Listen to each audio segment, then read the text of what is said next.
Boom. What up, guys? We are live. So we got Hunter from Wingman Plus joining us. So this is the podcast I've kind of been teasing throughout the week. And the reason I'm excited to have Hunter on is because he's one of the very, very few people who does technical Tinder texting videos. The only other person I know besides me and him who do it is Andy from Kill You're Gonna Loser. It's a very, very small club.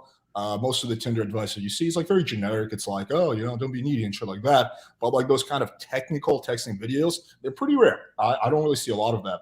I mean, I don't know, man. What do you think? Is there anyone else that you think does this kind of stuff? It's funny. Like I'm always using like vidIQ to like find the perfect title for my video and stuff like that. So I'm always trying to find I'm always just searching like texting tutorials for Tinder. I feel like a lot of people do make these videos, but they're usually like huge YouTubers that are comedians or something like that. And they might have like one or two kind of spin-off Tinder videos. But I haven't really seen too many people doing like in-depth like text breakdowns on a regular basis or anything like that. Yeah, but those big time YouTubers, they're not like super technical. It's just like very generic advice. It's not like advanced. Maybe it's like intermediate stuff, but it's not like super advanced stuff like, oh, if a girl flakes on you the second time, this is what you say to her. Like it's always like very surface level stuff. Totally. Oh, don't double text because it's cringe. Like that's the kind of advice you basically get. But yeah, man, let's jump. So let's start with your introduction. How did you get into pickup or game, and when, and what was that like? Yeah, man, it's kind of funny. Like I don't have a background in like studying the game, if you will. I'm not that guy who's read every book, like watched every YouTube channel and learned from that method. Like my story is I was in a 4-year relationship, totally blue pilled, the story. And then she met an older guy. I was like 21 at the time, and she met this like 30-year-old dude who had his shit together and I didn't. Better job, car, career, condo, all that fun stuff. I was heartbroken. Like I thought I was going to marry this girl. So reluctantly, I joined Tinder, like so many guys do after getting out of a breakup, and only to find that like the girl I was dating was a rocket. So I thought I was going to get back on the market and like be dating girls in that league, only to find that like on Tinder, the only girls I was really matching with were ones that I just found like generally unattractive, or bots who are like trying to scam you and get credit card information and stuff like that. So through like a few years of trial and error, kind of figured it out. And it got to the point where like my Tinder I was killing it. Like I had thousands of matches. I had so many matches, I couldn't even stay on top of them. And I guess what got me into like creating content, coaching, kind of getting into this community is I was actually doing a comedy channel for my main channel called Cringe Daddy. And I kind of started that beginning of 2020. And you kind of know what happened, 3-4 months into that year, the world shut down, especially here in Canada, like going out and filming prank videos, picking up girls at college campuses, dead in the water. Like Canada was pretty much closed for 2 years. So I was like, man, I just started a YouTube channel. I'm trying to grow. Like I'm kind of screwed here. Like I don't really know what kind of content to put out. And I matched with this girl on Tinder, and she was like, sending me some like cringy song lyrics. And I was like, what is this for, like a TikTok or something? She's like, no, I actually have a YouTube channel. I was like, oh, cool. Like send me the video when it's out. And I saw this video that she posted, and it was like you said, like those comedians who don't really post like technical game or anything like that. They just kind of put like generic text videos out. And this thing, like it blew up. And I thought like, man, I've got so many matches, like archive matches from 3 months ago. I haven't even chatted up yet. I could probably throw a few away and say some like stupid pickup lines and just see what happens. So it kind of became like my content strategy, just waiting for, things to open back up in Canada. But when I started uploading these videos, I guess to my surprise, it brought me back to like where I started as well, getting on dating apps. Like people were commenting, DMing, being like, bro, how do you have so many matches? Like, how are you able to say this cringy stuff to girls and still get their number, get their Snapchat, whatever? And that kind of opened my eyes to the fact that like, there's a lot of guys out there that have very similar common problems. And being at the point where I was, where I felt like, my game was pretty strong. I was pretty efficient at it. I have a background in economics, so I have a pretty analytical mindset. And I just started analyzing like what I was doing, kind of building out frameworks. And then from there, just pumping out content and just helping as many people as I can with it. Cool, man. Yo, guys, by the way, we're going to open up the panel in a little bit. So if you guys have texting or Tinder questions, you're actually going to be able to pop on and ask us questions. Okay, second question. How did you start partnering with Jack Demo? Because I saw you guys are doing the Good Bro, Bad Bro. How did that come about? Yeah, so we met a while ago, man, like years ago, ironically, like at a political convention. So here in Canada, there's like a bunch of campus clubs that like have political affiliations. He and I went to different schools, but basically we linked up. And I think we had like kind of followed each other on Instagram before that, but never met in real life. But at that event, he and I were both kind of there to troll. And we picked up on that pretty quickly that like we were both kind of silly geese. And the friendship and the partnership kind of started right there. And then he hit me up. He's like, yo, do you want to come like film videos at the club with me? I do these drunk interviews. I was like, yeah, man, honestly, like I'm not really doing anything on a Friday night sometimes. Like, let's run it. A Mhm. few years later, that's just kind of how it unfolded. Okay. And then you guys decided to start Good Bro, Bad Bro? Yeah, pretty much. Like he was doing the Jack Denmo show, which was Mhm. like his own podcast where it's like a little, I don't know, it's like a little serious, a little political sometimes, like basically his version of the Joe Rogan podcast. Mhm. And I was a guest on a few episodes of that. And I think he wanted to make like a spin-off more around like dating and, you know, girls and stuff like that, just to kind of niche down. I think you know how YouTube works, where if you talk about too many different things, the algorithm it gets kind of confused. They don't really know like where to categorize your channel. So it Mhm. kind of makes sense to niche down a little bit. So I think that was the inspiration there. Filmed a bunch of episodes with him, and the rest is history. I think he's kind of taken the show his own direction here. So Mhm. I'm not really running it with him anymore. But yeah, we did like a ton of episodes for sure. Yeah, I enjoyed it when you guys reacted to my Tinder experiment. Dude, that was hilarious. So like, can you break that down? I'm sure your audience has seen this, but I'm sure there's people watching this who haven't seen that video. You basically made an account as like a pretty unattractive girl, and the As results were staggering. as a grossly obese girl. We're talking about a girl who weighs 300 pounds. Because initially I did the video as an unattractive girl, and there were all these guys in the comments who were like, "Well, she's not that bad. I mean, I might fuck her." I'm like, "Okay, I need to find a girl that no one would fuck, like a girl that is universally like disgusting on the eyes." My Yeah. goal was that there wouldn't be one fucking dude in the comments who was like, "Well, you know, I could potentially get with her." I want every guy to be like, "Ew, that is despicable," and see how many matches that girl gets. And the answer is several hundred. It's I been was hours. amazed, bro, because I think you did a similar experiment with like a pretty good looking guy just to Yeah. compare the results, and she blew him out of the water. Like Yep. you had some pretty thirsty DMs for that girl too, eh? A girl who weighs 300 pounds who's a one is gonna get 4 times as many matches in 24 hours as a guy who's like a 9 or 10. Fascinating. Bro, blew me away. And that was my first time reacting to that video. So that was like a blind react for me. Let me ask you this, Alex. Like, you do a Mhm. lot of these experiments. Do you find that like, are you just getting your account banned left, right, and center on Tinder? Like, how does that work? How do you run these experiments? Good question. I've been banned from Tinder for like the last 5 6 months. It kind of happened around the same time. They kind of like entertained me, but basically it was like Tinder, Bumble, and Hinge kind of all like kind of banned me around the same time. And I had been banned from Tinder in the past, but typically when I get banned, I recreate an account using a new phone number, and then you know the account at least stays up for like 6 months, a year, and then it gets banned again. I go through the same cycle over a year, so it's like a yearly cycle I have to go through. It's like you know, like getting your car oil changed. It's like fucking getting my Tinder back. But this Yeah. time, when I started recreating accounts, they still kept banning them. It was like pretty quick. Like I would recreate an account, and next day it would get banned. And I'm sure. I think what's happening is that girls in my city are recognizing me. Maybe Mm, one of them like got pissed off by one of my videos. Maybe one of them was in my videos. I don't know. But yeah, yeah. so I think I just keep getting reported. So the only way I think around that would be for me either to move to a different city or get like maybe completely new photos and like change my name or something like that. But I honestly don't really care that much. Like I have a profile with my girlfriend together. We use that. And I use like Seeking to just bang Mhm. chicks on there. So for me, that's enough. Field as well, it still works for me. I mean, it would be cool if I could get back on like Tinder, Bumble, and Hinge. Yeah. The I Holy don't, Trinity. yeah, but so in terms of the experiments, I have like people who are like fans of mine who do the experiments for me.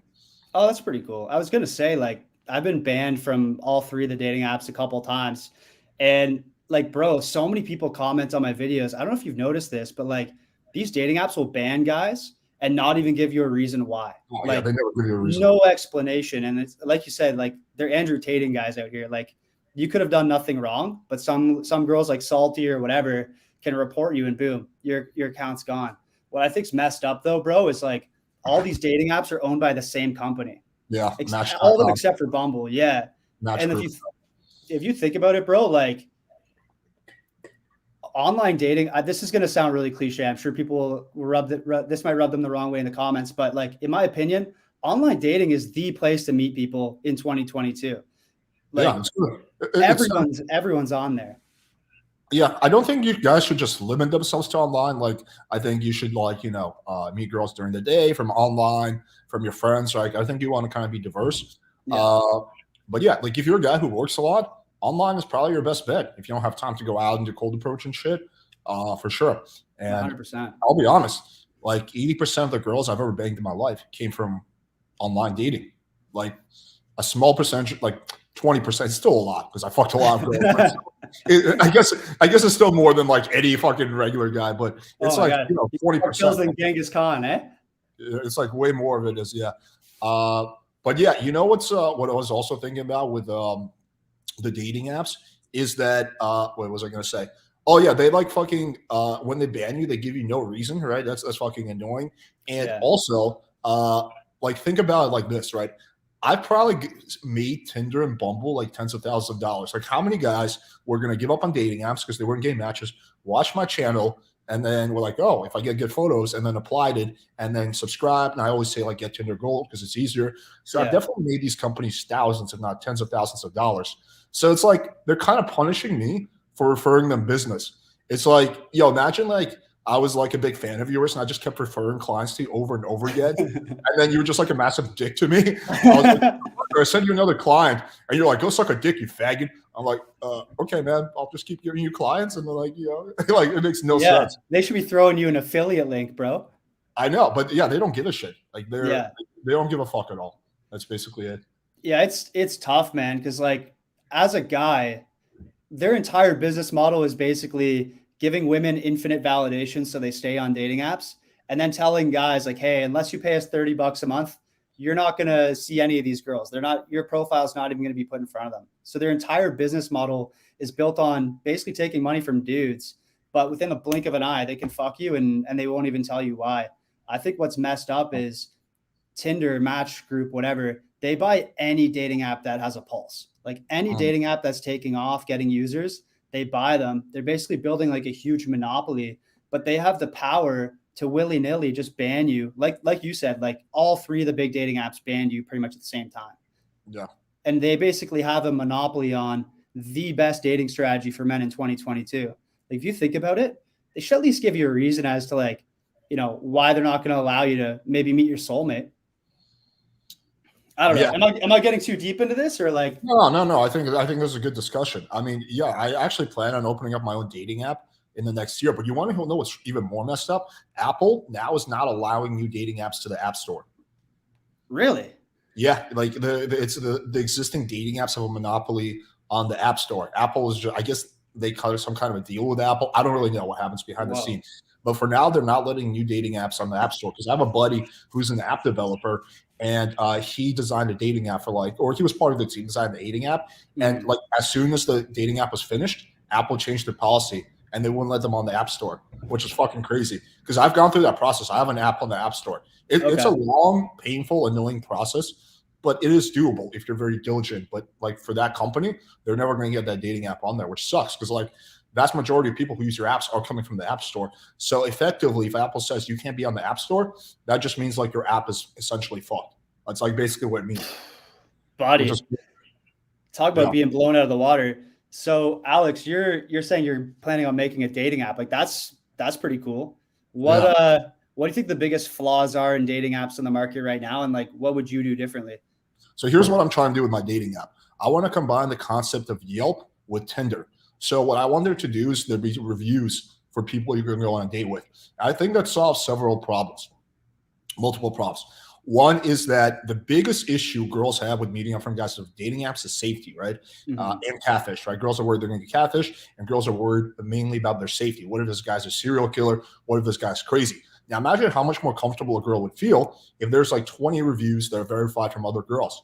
Well, now suddenly she knows that, like, yeah, but she's probably going to be a lot more safer with this guy. Mm. Now, think about it from the guy's perspective. What are the biggest things I know, guys? One is that the girl's not going to look like her photos, which is very common. The review process solves that. And two, the fact that the girl is going to flake, right? And the girl has no incentive not to flake. So a girl can flake on 20 guys, and there's absolutely zero consequences at all. Nothing. True. She can flake on 100 guys. However, if there's a little bit of consequence, meaning like you flake on a guy and you get a bad review, and that lowers your rating and what people think of you, you're going to be a lot. Your girls will still flake, obviously, but there will be less of it because you're basically going to have an incentive for girls to show up on the date. So there's a lot of things that need to be figured out because you can't have like people saying this damn N-word, blah, blah, blah. You can't like have like racism or like blame misogynism. This dumb hoe didn't want to like put out so it needs to be moderated, obviously. And there's like all this technical shit that needs to be figured out. Probably going to have to like employ a team of AI to like filter, like N-word, bitch or something like that. Yeah. And also human moderators that can like appeal the reviews. So kind of similar to what Yelp does, but not nearly as corrupt. Yo, that's interesting. So let me ask you this. I think there's probably going to be a lot of people who might get a bad Yelp review, right? Restaurants get this all the time. What's the guy to do if a girl just leaves like the worst Yelp review of all time, borderline like slandering him? Is there... He appeals it, and the team of moderators takes a look and sees if it's legit or not. Maybe they reach out to the girl and communicate to her, kind of like similar like to the way Uber does it, right? Like sometimes you just get pissed off passenger who I don't know if you ever drove an Uber, but I drove Uber for like a few years ago. And it's like sometimes I've never actually had this, but I've heard other Uber drivers say like you get a passenger who's just an asshole and you do a good job and they still give you a bad review. And as an Uber driver, one bad review could be like the end of your career, basically, right? Especially if you don't have other reviews to balance it out. So what you do is you appeal, and then the Uber system looks into it. They reach out to that person. They see if they have a history of like leaving bullshit reviews, right? It's not going to be a perfect process, but as long as it's just good enough, that's something that would, I think, work really well. That's pretty neat, man. I would even like to see, and this is me throwing like ideas out here. I'm sure you've like rinsed this idea thoroughly, but like the algorithm even like demoting people's score based on their reviews. So like, let's say a girl flakes on like 20 dates. That means her profile is being put in front of less guys, which means she's getting less action on the app and has to work her score back up. Yeah, exactly. It needs to work on a series of incentives and decentives, right? Mm-hmm. Right now, the incentives and decentives are messed up with all these dating apps, right? But there needs to be like a good system of incentives to encourage good behavior, which is basically people meeting up, people using real photos, people not being crazy, right? And penalize all the things that you don't want, which is catfishes, flaking, dudes who are like, pushy or aggressive, right? So, yeah, I think the idea is like dope. I just think it's a matter of like execution. Now, the thing that's kind of tough is for an app like this, I need to have like at least $1 million for a budget because you need to, with dating apps, you need to hit critical mass. So when I release it in like one city, I need to massively promote it because if guys log on to the app, and they see that there's no girls there, they're going to stop using the app forever. So you need to hit critical mass really, really fast, which requires a huge budget. But yeah, that's kind of like my my long-term thing that I want to do. Oh, that's dope, man. I can't wait to make some content reading some of those reviews because I feel like that's just going to be fucking hilarious too. I know, yeah. And of course, since I own the app, I can totally like bias myself and like just give myself a bunch of good reviews. This guy's penis was humongous. I could not handle his enormous schlong, which was only surpassed by his perfect, flawless hairline. Yeah, dude, I already know what my worst review would be, and this is probably like the biggest dating mistake I've ever made. And I'd love to hear yours. But once I went out with a girl and like we were sexting quite a bit. I didn't really like check her intentions or anything like that. I just kind of assumed she was like looking for friends with benefits kind of thing. So we go out for drinks, couple appetizers. And then after that, she just kind of went home. She's like, oh yeah, I got to go. Like she ran out. And then after the date, I was like, I thought the date went pretty well, to be honest. And after she's like, yeah, I just don't really think we're looking for the same thing. I'm like kind of saving myself for marriage, like not really looking for anything casual at all, like completely like different from the way she was texting before the date kind of thing. And bro, I made the dumbest mistake I've made, but it was an experiment. I asked her like, hey, no worries, just PayPal me for your half of the meal. And I've never seen such a feisty girl after that message. Yeah, I mean, I've done shit like that. One thing I used to do like 4 or 5 years ago is if a chick kept flaking on me, I would send her a video of me fucking another girl to like make her jealous.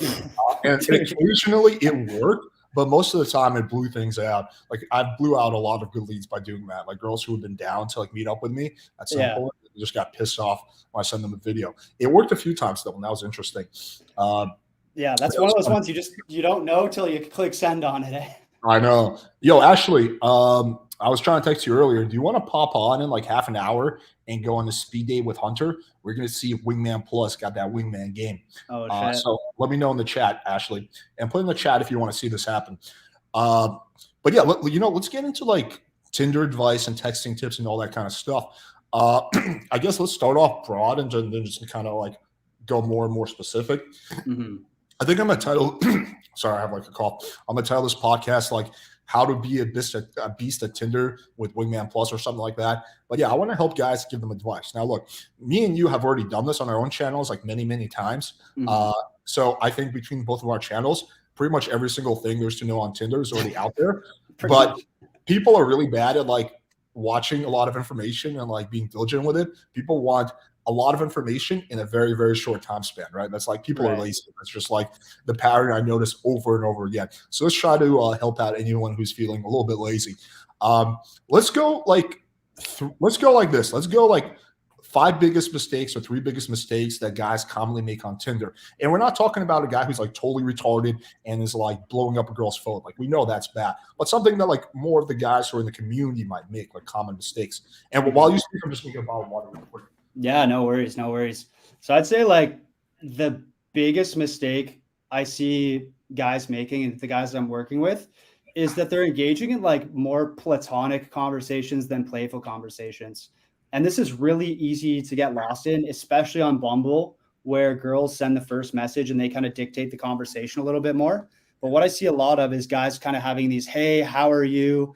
What are you getting up to today? Oh, I see you went to Greece. How did you like it? You know, what was your favorite kind of food while you were there? Like very much get to know you, job interview type questions. And I just find that these platonic conversations lead to the friend zone. And by that, I don't mean like girls want to be your friend.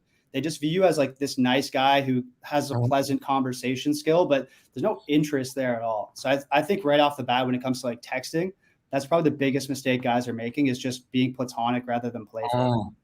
I agree with that. They go into interview mode. I did a video pretty recently because guys always ask me, what should I talk about? What are some conversation topics? I hate answering that question because I don't want to give people like scripted lines because that comes off really cringe. But I did come up with 3 topics, 3 questions that I think are universally pretty good. The first one is ethnicity. So, yeah, especially for me, I live in Miami. Pretty much every girl is like from somewhere else. It's like, hey, what's your background? What's your ethnicity, right? And the girl will tell me, and typically wherever she says, I have like a good follow up. So if she's like Venezuela, I'm like, oh, cool. I used to have an ex from Valencia, right, which is like a city in Venezuela, right? That kind of shows value. Or like Colombia, I'm like, oh, cool. Yeah, I was in Medellin a few years ago, right? If you're someone who's like kind of well traveled or just a good bullshitter, you can like literally build a lot of comfort by talking about ethnicities. The second one is, what kind of guys are you into? I think that's a very interesting question for girls to answer. And then you can have a lot of fun with it. So she's like, oh, I like, white guys, blonde hair. I'm like, you're just describing me right now. Or if she's like, oh, I'm into black guys, I'd be like, ooh, have you ever been with a Russian guy? Right? There's so many different directions, but whatever she says, you can follow up. And the third one, which I got from my roommate, is like, what is the most adventurous thing you've ever done? And then the girl is like, she might be like, typically girls would be like, oh, I went skydiving, blah, blah, blah. Right?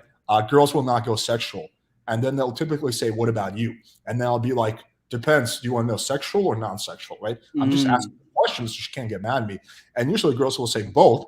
And then you say something non-sexual, and then you say something sexual, and then she starts sharing her sexual stories, and bam, you just made the conversation very sexual without coming off as a pervert. So those are like the three things that I like to use. Do you have anything you want to add to that you think could be good?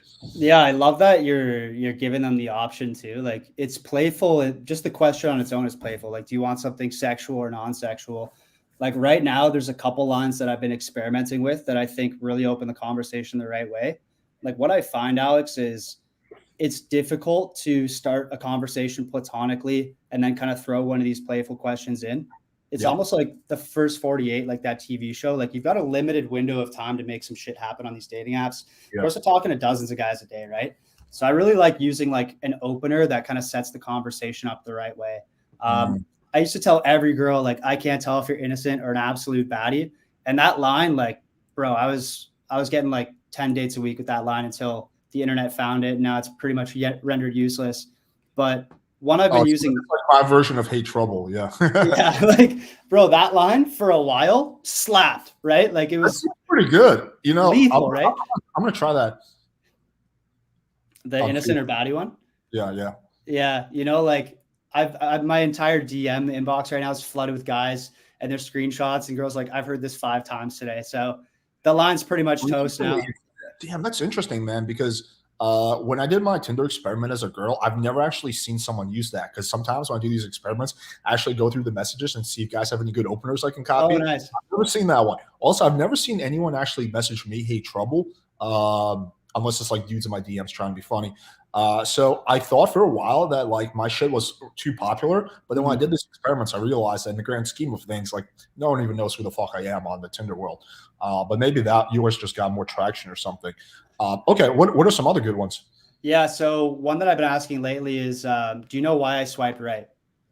Oh, I do something very similar. That's cool. Okay. I say swipe right because, and I insert something unique about her. Oh, nice. Yeah, and it opens the conversation, right? Like it's so different than using like a canned opener. That's the biggest thing is like I have like this PDF I'll send guys with like 25 pickup lines that work, and they're pretty effective, but it's all stuff like it's very much like pre-written out generic lines that you could just use on any girl. And after a certain amount of time, like girls are going to see this line a couple of times and it kind of loses its relevancy. So it's always good to like ask something maybe a little bit more open-ended or even something based on her profile too. And that's why I think like the "do you know why I swiped right" is so effective.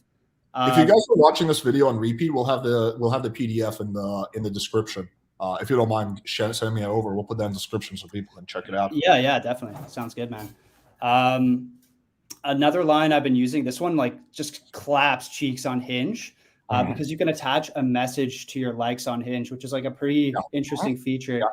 And not something I always use because I feel like it's a little above and beyond. I kind of like just float my likes out there. But this one's been slapping pretty hard is like for a TBH. Liked for a TBH. Can you explain that? Like, I don't get a TBH. Yeah, and it's like, it's almost like maybe a bit of a millennial meme at this point. But like, I remember back in the day on Facebook, and maybe this is a Canadian thing, like people in the chat, like, let me know if you've heard this before, but people would post like for a TBH as their status. And anyone who would like that status, they would go on their timeline, like write like a "to be honest" and tell them like an honest thing that they think about them. I've never heard that. That's interesting. Do you think that will only work on millennial girls though? Or so it's funny, like I find millennial girls, like they get the joke and they kind of go along with it. They might even like chirp it and say like, "Oh man, like you're really aging yourself here." Like I haven't heard that one since 2010. They'll kind of roast it, which is good. Like I'm always looking for some level of friction in a conversation if I can find it. That's a good point. Yeah. So like if a girl's roasting me, like I feel like I'm winning, unless it goes on forever and then like, she's just there for the banter. But yeah, I find like if a girl like knows the joke, it's almost like kind of corny and in a dad joke kind of way it kind of works. And if she doesn't know the joke, then it's like she's going to like my message or like my profile back. And then you can kind of drop like a TBH about her profile. Yeah. By the way, guys, make sure you stay on because in half an hour, we're going to have Ashley come on and Hunter is going to shoot a shot with her. So that's going to be very interesting. Also, we're dropping some real fucking nuggets on Text Game. This is very refreshing because lately I've been doing like a lot of debates and shit. I haven't done like a technical Tinder type of discussion in a while, but it's fun to do these. Okay. Is there any other openers like off the top of your head? Yeah. Another one I really like using is it true what they say about, and then like find something in her profile. So like if she's ginger, like, is it true what they say about gingers? If she's like riding a horse, like, is it true what they say about horse girls? Just stuff like that. Okay, that's cool. Yeah, it seems like your openers are very, very similar to mine. They're short, simple. They touch on curiosity. Basically, the main thing we're using is curiosity, right? We're making the girl curious. One that I've done is like, can I be honest? Every girl's like, oh, what the fuck does he want to be honest about? And then I say, like, you seem just like my type, or like you seem, and then you could combine it with your thing, like, can I be honest? She's like, sure. I can't tell if you're a baddie or like innocent or an absolute baddie, right? Like those kind of would probably work really well. I think that's an Totally. interesting combination right there. So yeah, good stuff, man. Good stuff. Because yeah, guys are always really stuck on the opener. I always say this though, like the kind of openers we're giving right now are great, but something that's even better than that is a unique observation on the girls' photos. Like Mhm. that just has the highest success rate. It's just harder because you have to manually sit there and think about each girl's profile. Which, if you're getting a lot of matches, I think it makes more sense to just like copy and paste rather than sit there for like 3 minutes thinking about each girl. Right? It just comes down to the amount of volume you're getting. If you're getting like 2 matches, a day, you don't have that much volume, then you can kind of Mhm. be more creative with each opener. Um, but yeah, Totally. let's get back to other mistakes that guys are making commonly. Um, I think another one, just like a lot of guys are chasing women who are low interest. And Mm, this is tough because like it kind of ties into the first point where like if you set up a playful conversation, like you've got some good banter, you're creating friction, you're getting some sexual tension there, like the interest level shouldn't be that low unless she's just not that into you, which does happen. mm, But so many guys like, bro, my DMs, and this is why I say it, my DMs are flooded with these screenshots of guys who sent like 5 texts to a girl and she hasn't responded. And like, bro, like, how can I recover from this? Like, how can I get a text back? And like, there are recovery texts and like methods that, you might be able to revive a conversation. There's some Hail Marys, but I think at the end of the day, like, at least my perspective, like Tinder's a numbers game. Dating apps are a numbers game. well, yeah, of And course. like, if a girl's just like, if the conversation's dead and like you're looking at like, how do I resuscitate this? I honestly think it's better to just like move on and try to identify the mistakes you made early on. And like I used to train jujitsu, and this is a bit of an analogy. Mm, My once I was in a tournament, I got caught in an arm bar, which if you guys don't know jujitsu is basically when they hyperextend your arm, yeah, lock yeah, out your yeah, elbow. yeah. I'm sure everyone kind of knows UFC and shit. But I went to my coach. I was like, Coach, how do I get out of an arm bar? And he's like, Well, Hunter, like the Once reason you're you an arm got bar, you're not getting out. Yeah. yeah, he's like, for you to get into an armbar means you made like 20 mistakes to get to that point. Real. So like, why would I show you how to recover from the worst possible scenario when I could teach you how to not make mistake number one or number two or number three or number four, right? So when you're pursuing those like low interest chicks, like yeah, you might be able to recover them. I've recovered them. I've also been the guy sending fucking 10 hey you like what's up like a gift something like that and like you're just killing your dignity at that point. Like it does take a big hit to the ego, but I think it pays to like look back in the conversation, identify where things dropped off and be like, okay, what could I have said differently here to like make this better next time? So here's kind of how I explain that. You can tell me if you agree or disagree with this. I Mhm. characterize girls into 3 categories: low investment, which are the girls who are kind of giving you one word answers, not responding much; medium investment, and high investment. A high investment girl is someone who's like actively like maybe she'll double text you, maybe she opens you, she's writing like very detailed responses. She's very invested. Medium investment girl is somewhere in the middle, right? She's not giving you one word answers, but she's not super invested either. I think like 60% of the girls you fuck. Okay, so high investment girls will make up like maybe 10% of your matches, but they'll Mhm. make up 60% of the girls that you fuck. Something Yeah. like that. The other 30%, 35% will come from medium investment girls. Low investment girls will be 50% of the girls you match with, but they'll make up like 5% of the girls you fuck. And they're going to be harder to fuck than any other girl. Mhm. However, here's one thing that's kind of frustrating. Typically, some of the hottest girls tend to be low investment girls. And Totally. some of the personally, the hottest girls I fucked were actually low investment girls, where I had to do massive amounts of like persistence before I got her out. It's been the same thing with my friends, like because those are usually like the girls who have so many options. They're typically not super serious about meeting up with everybody. Because okay, think about it like this: you get a hot girl that jumps on a dating app, and like let's say she's really enthusiastic about meeting up with guys. In the first week, she's gonna have more dick than she can handle. Why would she need to stay on the dating app? She already has 100 guys who are like texting her down to meet up with her, right? She's hot Mhm. and she's serious about meeting up. That's like a fucking gold mine, right? So unless you get really lucky, which can happen sometimes, you just catch the girl the day after she opens her Tinder profile. That's like the best time. But aside from that, the kind of girls that you're left with are really hot girls or low investment girls who are not really who've been on the dating app for a few months. They haven't really met up with anybody, right? So they're not taken, quote unquote. But the reason they're not meeting up with anyone is because they're really hard to meet up with. Thus, you need like extreme persistence and really good text game.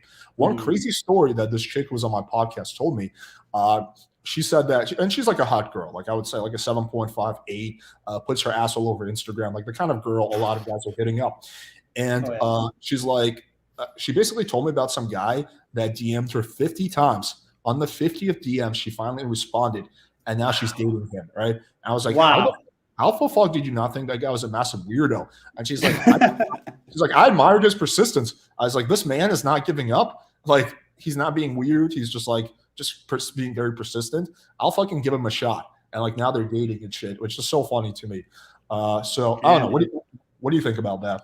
Bro, like shout out to that simp, and like all the simps out there on the internet hear that story and they're holding on to hope. But like it couldn't be me. Like I don't care for it. I don't have like that level of persistence. Like I will agree though, like I find the hottest chicks are the ones who shit test the most, the ones who like, they don't always text back, and sometimes you do have to double text to lock them down. A big part of it is timing too. Like because these girls are talking to so many different guys, there is like definitely an element of luck where you got to catch them at the right time for sure. I think another factor too, Alex, and I'd love to hear your take on this, is if you think about dating apps, right? Like for men, we're there to meet people. But I think for probably at least half of the women who use dating apps are using it for attention, validation, and just because they're bored. Yeah. And I would say like the hottest chicks, like the Miami 10 out of 10 twerking on Instagram girls you're talking about, they get so much attention, both like in real life when they go out, as well as like on Instagram, especially. Like they've got, more DMs than Drake. I don't think they really need to use dating apps for attention validation just because they're bored. Maybe they download it like as a joke or something like that. But I don't really know if it's like the top dating strategy for some of the hottest chicks out there, to be honest. So like, I think you're generally right, but I think this is kind of what happens, right? That hot chick who has lots of guys, she joins Tinder as a joke, right? She's not playing me up with anyone. One night she goes out with her girlfriend, and her girlfriend gets pulled by some guys, and she goes home and she's kind of horny and she's feeling unvalidated. So she decides to, just for that night, to give Tinder a real shot. And it's kind of like the first guy that like kind of runs some good game is going to get her. But it's like a very limited window. If you don't capitalize on that night or next day, you're never going to see her again, because then she's just back to her default operating mode. So a lot of it is also just being right place, right time, I think. Yeah, totally agree. Yeah, like I've had situations like that. And I've also had, typically what I used to do when I was like younger, when I was like kind of more learning this stuff, after I would fuck a girl off Tinder, I would go through all her Tinder interactions. I'd be like, hey, can I see your Tinder? And I'd spend like half an hour analyzing in detail every guy that's messaging her. And I would always see guys who are much better looking than me that she was talking to. I'd be like, okay, I know I'm awesome, but this guy's a fucking beefcake. Like, why did you not know this guy? Like, I'm not gay, but if I was, I'd fuck this dude like over me. And the girl would be like, and we would dissect it. And it always was like typically something like the guy just didn't capitalize. Like the guy was just like not going for the meetup. The guy was not picking up on her cues, and he was just becoming her text buddy. That's typically what it was. Mm-hmm. And that's the reason she's like, yeah, you're right. This guy's better looking than you, but you made it happen, and this guy didn't. So he has no riz. No riz. Yeah. So it's kind of what I observed. I like have you had this experiences? I love doing that with girls. Like after we hook up or whatever, we're just kind of chilling, like cuddling, whatever. Like, pull up Tinder, and I like to watch them swipe too, and just see like the habits. Ask them like, okay, why'd you swipe on that guy? Why'd you swipe left on that guy? I find that really interesting. Like, this is something a lot of guys don't know, is that when women are swiping on dating apps, it's like every time they swipe right, it's a match. But for the average man, it's the complete opposite experience. Like the average guy can go days, even weeks without a single match, right? So it's pretty mind-blowing. But then beyond that, like the way that they're swiping, based on what I've seen, is like pretty quickly like tapping through the photos. And a lot of the time they don't even get to the last photo. They'll swipe left before they get to it. 100% correct, dude. It's you're as good as your worst photo. So let's say like you have a great profile, but your third photo sucks. First photo's like, okay. Third photo bad. She's not going to go to the fourth photo.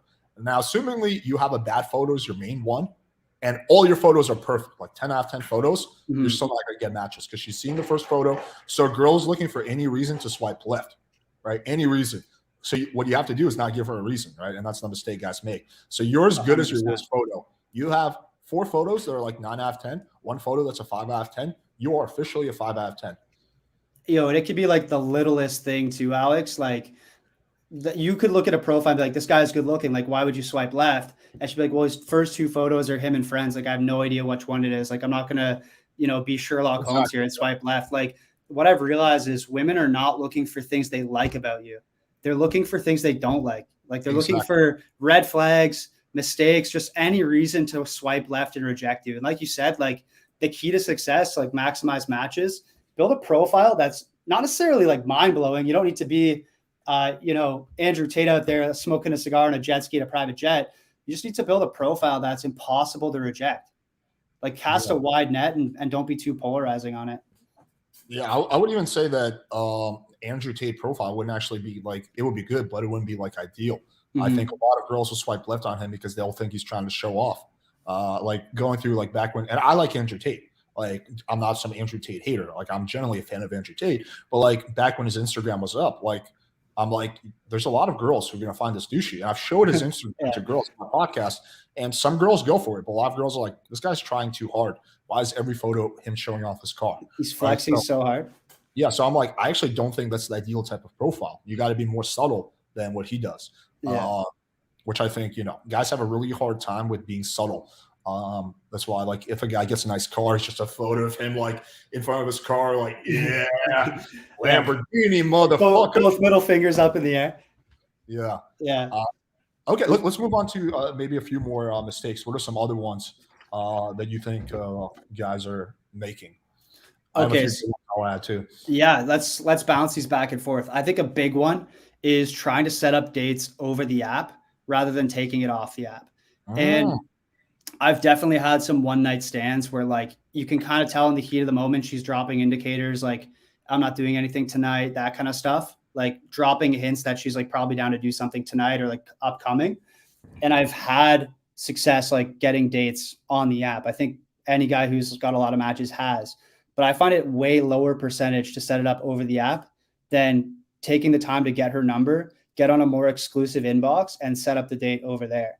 And I think the reason that is like, if she is really looking for a one night stand and you're the guy with the good timing and you get it, like bravo.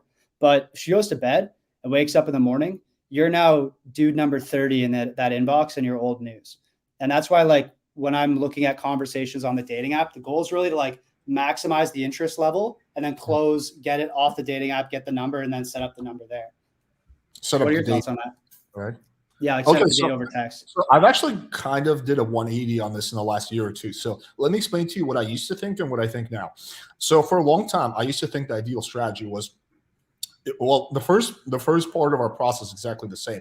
Open, build interest, right? That's exactly the same. But then I would always say, like, set up like soft close, right? Like, hey, we should get together sometime soon. The girl's like, yeah, sure. Hard close. What's your schedule like? Oh, cool. Let's do Tuesday at 8. Once you hard close, then get her phone number and use texting for confirmation, because I do think having her number adds like an extra layer of investment, right? It's like a little hard. I mean, sure, she could still like block your number, right? But it's more of a subconscious thing. She's like, oh, I'm already committed to this. We're texting. I don't want to flake. Versus, I think if you're not at that point, she's going to be more likely to flake. So I definitely like the idea of getting her off the dating app. However, I used to operate in the assumption that it's better to actually soft close and hard close on the app because if you move things to text, like maybe like you have to start over again, because maybe like the conversation dies down. So that's kind of how I used to operate. I have changed my mind on this a little bit because I've had situations where I was messaging a girl on the app and she was just like not responding, just being really difficult. Mm-hmm. And then I moved her to text and like there was a 180 that happened. She started just investing more over text. Maybe I sent her some voice memos, which you can't really do on the app. And the only reason I was able to get the meetup was because I moved it from the dating app to the number. So now I'm kind of 50-50 between those two. I do agree that 100% before the meetup, you should have her number and you should be confirming and telling her over text. I'm just not sure if it's better to try to set up plans on the app and then get the number, or get the number and then set up plans. Yeah, it's an interesting dilemma. Like I feel like the answer is somewhere in the middle. Like I'll typically anchor the date in some way. Like, hey, seems like we're on the same page. Like you seem pretty chill. I don't always check this. Like, why don't you shoot me your number and maybe we could split a bottle of wine sometime? Like saying something like that, which it's kind of like a soft close, right? You're not like setting a date and you're saying like, yeah, maybe we can split a bottle of wine, which I think is kind of showing her that you're like qualifying her a little bit too. Like you're not trying to rush into the date too hard. That's typically the way I would do it. Like very rarely am I getting too logistical on the dating app. I just find text is like usually, like you said, like getting confirmations and things like that. I definitely get more logistical, but even then, like you can't go from getting a girl's phone number over Tinder and then text her like, yo, it's Hunter. So like, how's Tuesday at 8 p.m.? Like you don't want to like rush into it just because you have her number. So there is a little bit more of a long game, I would say. And like re-engaging a little bit of that small talk, that banter, figuring out her schedule, logistics, and then kind of setting up a plan from there. So you're basically soft closing on the app and then you're hard closing over text. Is that correct? Yeah, exactly. Okay. I mean, I think that's probably the best middle ground. Now, we do have to acknowledge the game has changed. So when I was like learning a lot of my Tinder concepts, like 2016, where I think like you like back then it was more or less okay to close on the app because people were less flaky and dating apps weren't as popular. But now I do think there's more credence to moving things over text before you close. So I think this could also be like the reason my view changed on this isn't even because of like something in my mind, is because kind of like, I don't know, the way girls use apps has a little bit changed. But yeah, I think we largely agree on this. But yeah, the conclusion is you definitely want to get her phone number. Don't just be like fucking forever on the app and also I think the mistake guys make is they move it to Instagram, right? Like, oh, can I have your Snapchat? Now, look, if you are in the 0.1% of guys who has a dope Instagram, maybe you're verified, maybe you have like the coolest Instagram ever. Okay, that's 0.01%. 99% of guys, their Instagram is not doing them any favors. In fact, it's probably hurting them. For those guys, moving things to Instagram is a horrible mistake. So I always say, even with my Instagram being pretty good and me having that like kind of YouTube cloud status, I still move things over text. Now, if you really like your Instagram, what you can do is after you move things to text, then you can be like, oh, do you have IG, by the way, and add her on there in addition to the phone number. But yeah, Snapchat, Instagram, off the dating app, horrible idea. That's kind of my thought. I disagree on the Snapchat, but I do agree on the Instagram. I guess I like what you said though about asking for the Instagram over text. If her pictures look kind of old or there's like some inconsistencies in her photos, like different hair color, maybe she like looks kind of hotter in some, maybe she's put on some weight in some others, asking for that IG and like checking the tagged photos, checking the stories, checking the recent photos is a really good way to kind of like know who's showing up to the date. So definitely agree on that. But in general, like I would never move from the dating app to Instagram. And a lot of girls will try to push you there. Like, hey, I never checked this. Let's DM. But bro, like at the beginning of this show, I talked about like that 7-year period of like trial and error, figuring out dating apps. And this is a mistake I made for years. Like I followed like 400 chicks on Instagram who I thought for sure I was going to set up a date with on Instagram. And now I'm looking at photos of them and their fiance and their newborn baby from other guys that they met on these dating apps. So like moving from Tinder to Instagram, if you think about it, like to match with a girl on Tinder and message her, it's a somewhat exclusive inbox, right? Like she's already pre-selected you to some level. But to slide into a girl's DMs on Instagram, any dude with Wi-Fi in the world can do that. So in fact, they are doing that. They are, bro. Any hot girl has so many message requests. It's insane. Even my girlfriend, who has her Instagram set on private and doesn't really post any like thirst traps, not really. Maybe there's one or two, but like not a lot on Instagram is set to private. Even her, who like has photos of me in her Instagram, it's clear she has a boyfriend. Still, her DMs get fucking blown up. It's like crazy. Even fat girls, their DMs are getting blown up.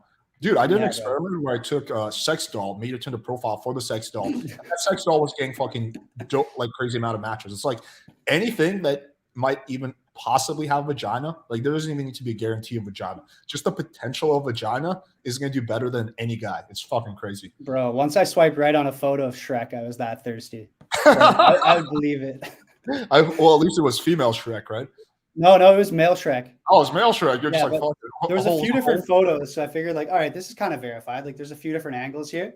But yeah, I would say though, like on Snapchat, I do disagree with you. Like I've definitely had a bunch of dates that I've set up with Snapchat. Now, is it as effective as getting a girl's phone number? Not at all. But I think it's much more efficient. And what I'll ask you this question. How old are you? 29.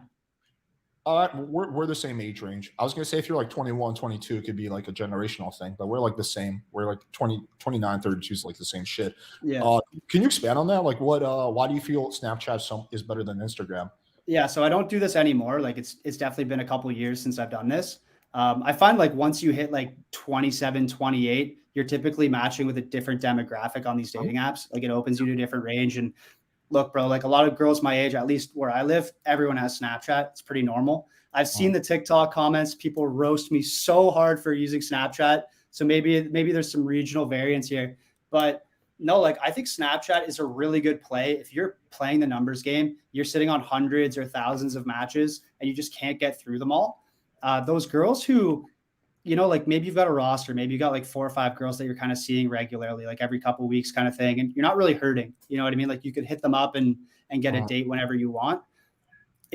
I kind of like, that's my A tier. If I'm talking to a girl and I'm interested and I'm thinking like, hey, this is someone who I want to kind of add to that rotation, I'll go to text. Like that's where I'll talk to high interest girls that I actually plan on like setting up a date with and being super intentional about.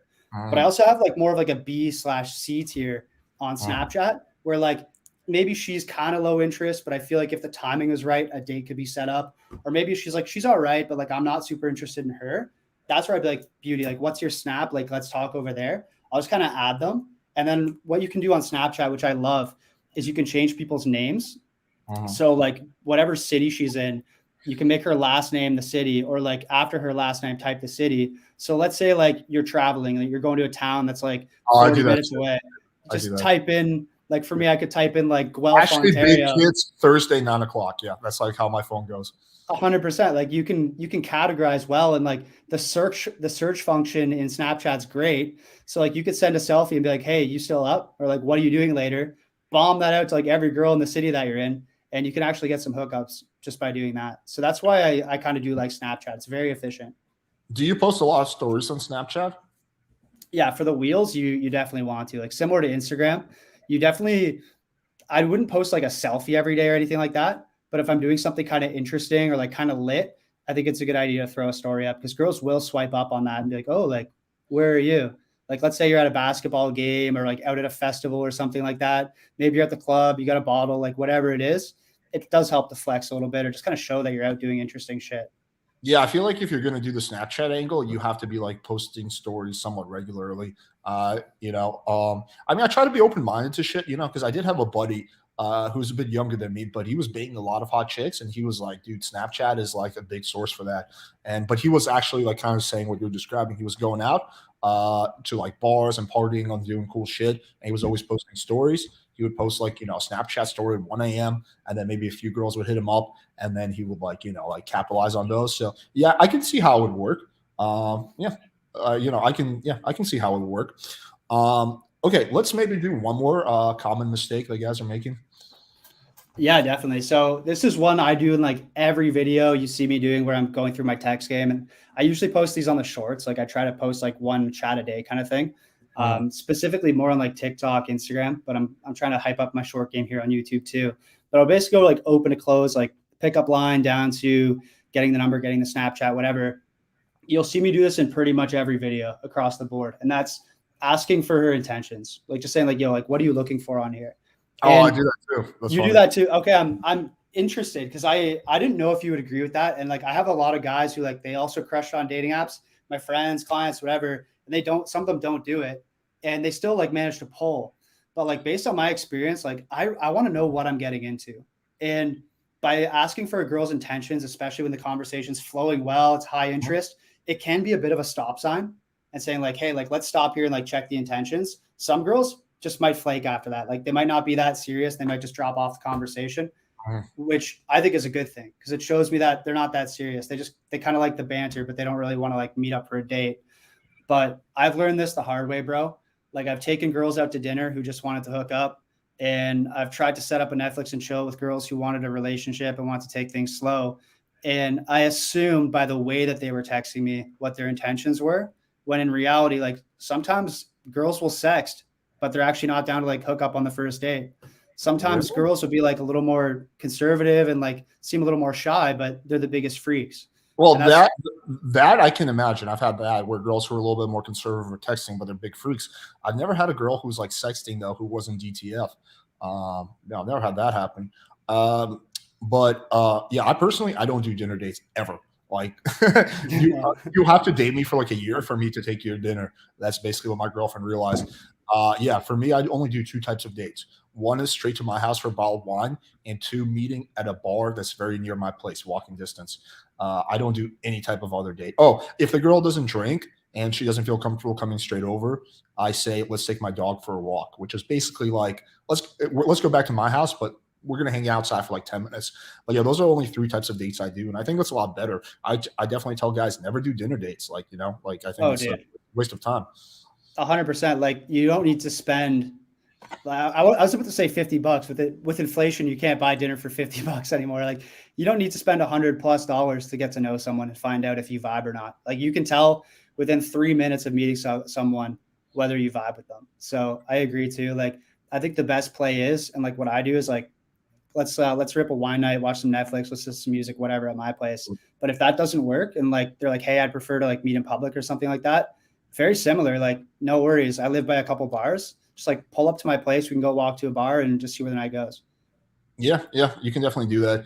Yeah, I've done that in the past. But yeah, I think that another reason I don't like dinner, this is kind of like more, I guess, like scientific, but what happens after you eat? What kind of food do most people eat? Carbs, pasta, pizza. Mm. Like very few people follow like a paleo keto diet. What happens when you eat carbs? You get sleepy, right? So a girl eats, she eats some bread, she eats some pasta, she gets tired. Oh, let's just meet up. I'm getting a little sleepy. Maybe we can meet up, another night. Bam, you don't close, right? Versus drinks, it's like, adrenaline is flowing, right? You have one drink, two drinks, not too many, because you don't want the girl to get sloppy, and then you pull her back to your place. So I just think that for so many reasons, I think that dinner is just like a bad idea for guys. Yeah, she gets bloated and it's over. Same here though. It's like, bro, I'm not trying to clap cheeks after a beef bolognese, you know? Yeah, maybe she's like DTF, but she feels bloated. So if a girl doesn't feel sexy about herself, she's not gonna fuck you because she doesn't want you to not think she's like maybe it's like all in her head. Like maybe she's still hot as fuck, but she feels that something is off. Like my girlfriend does this. Like my girlfriend weighs like 100 pounds. She's fucking tiny. She's the least fat person ever. But if she like had a big dinner, she's like, babe, I'm so fat. Don't look at me. I'm like, you literally like are 100 pounds, but okay. Like girls do that shit all the time. So yeah, there's so many reasons not to do dinner. Well, I don't know any good reasons why you should do dinner, but I know a bunch of reasons why you should not do dinner. I mean, unless you're like really hungry and you've got a restaurant you want to go to and you don't want to go alone, you're not afraid to spend the money. Like if you don't really care about the date and you just want to take a girl to dinner, like that's on you for sure. But like as a dating strategy, I don't think it's ideal. But I would counter that. If you do want to do that, invite either one of your friends or invite a girl you've already fucked.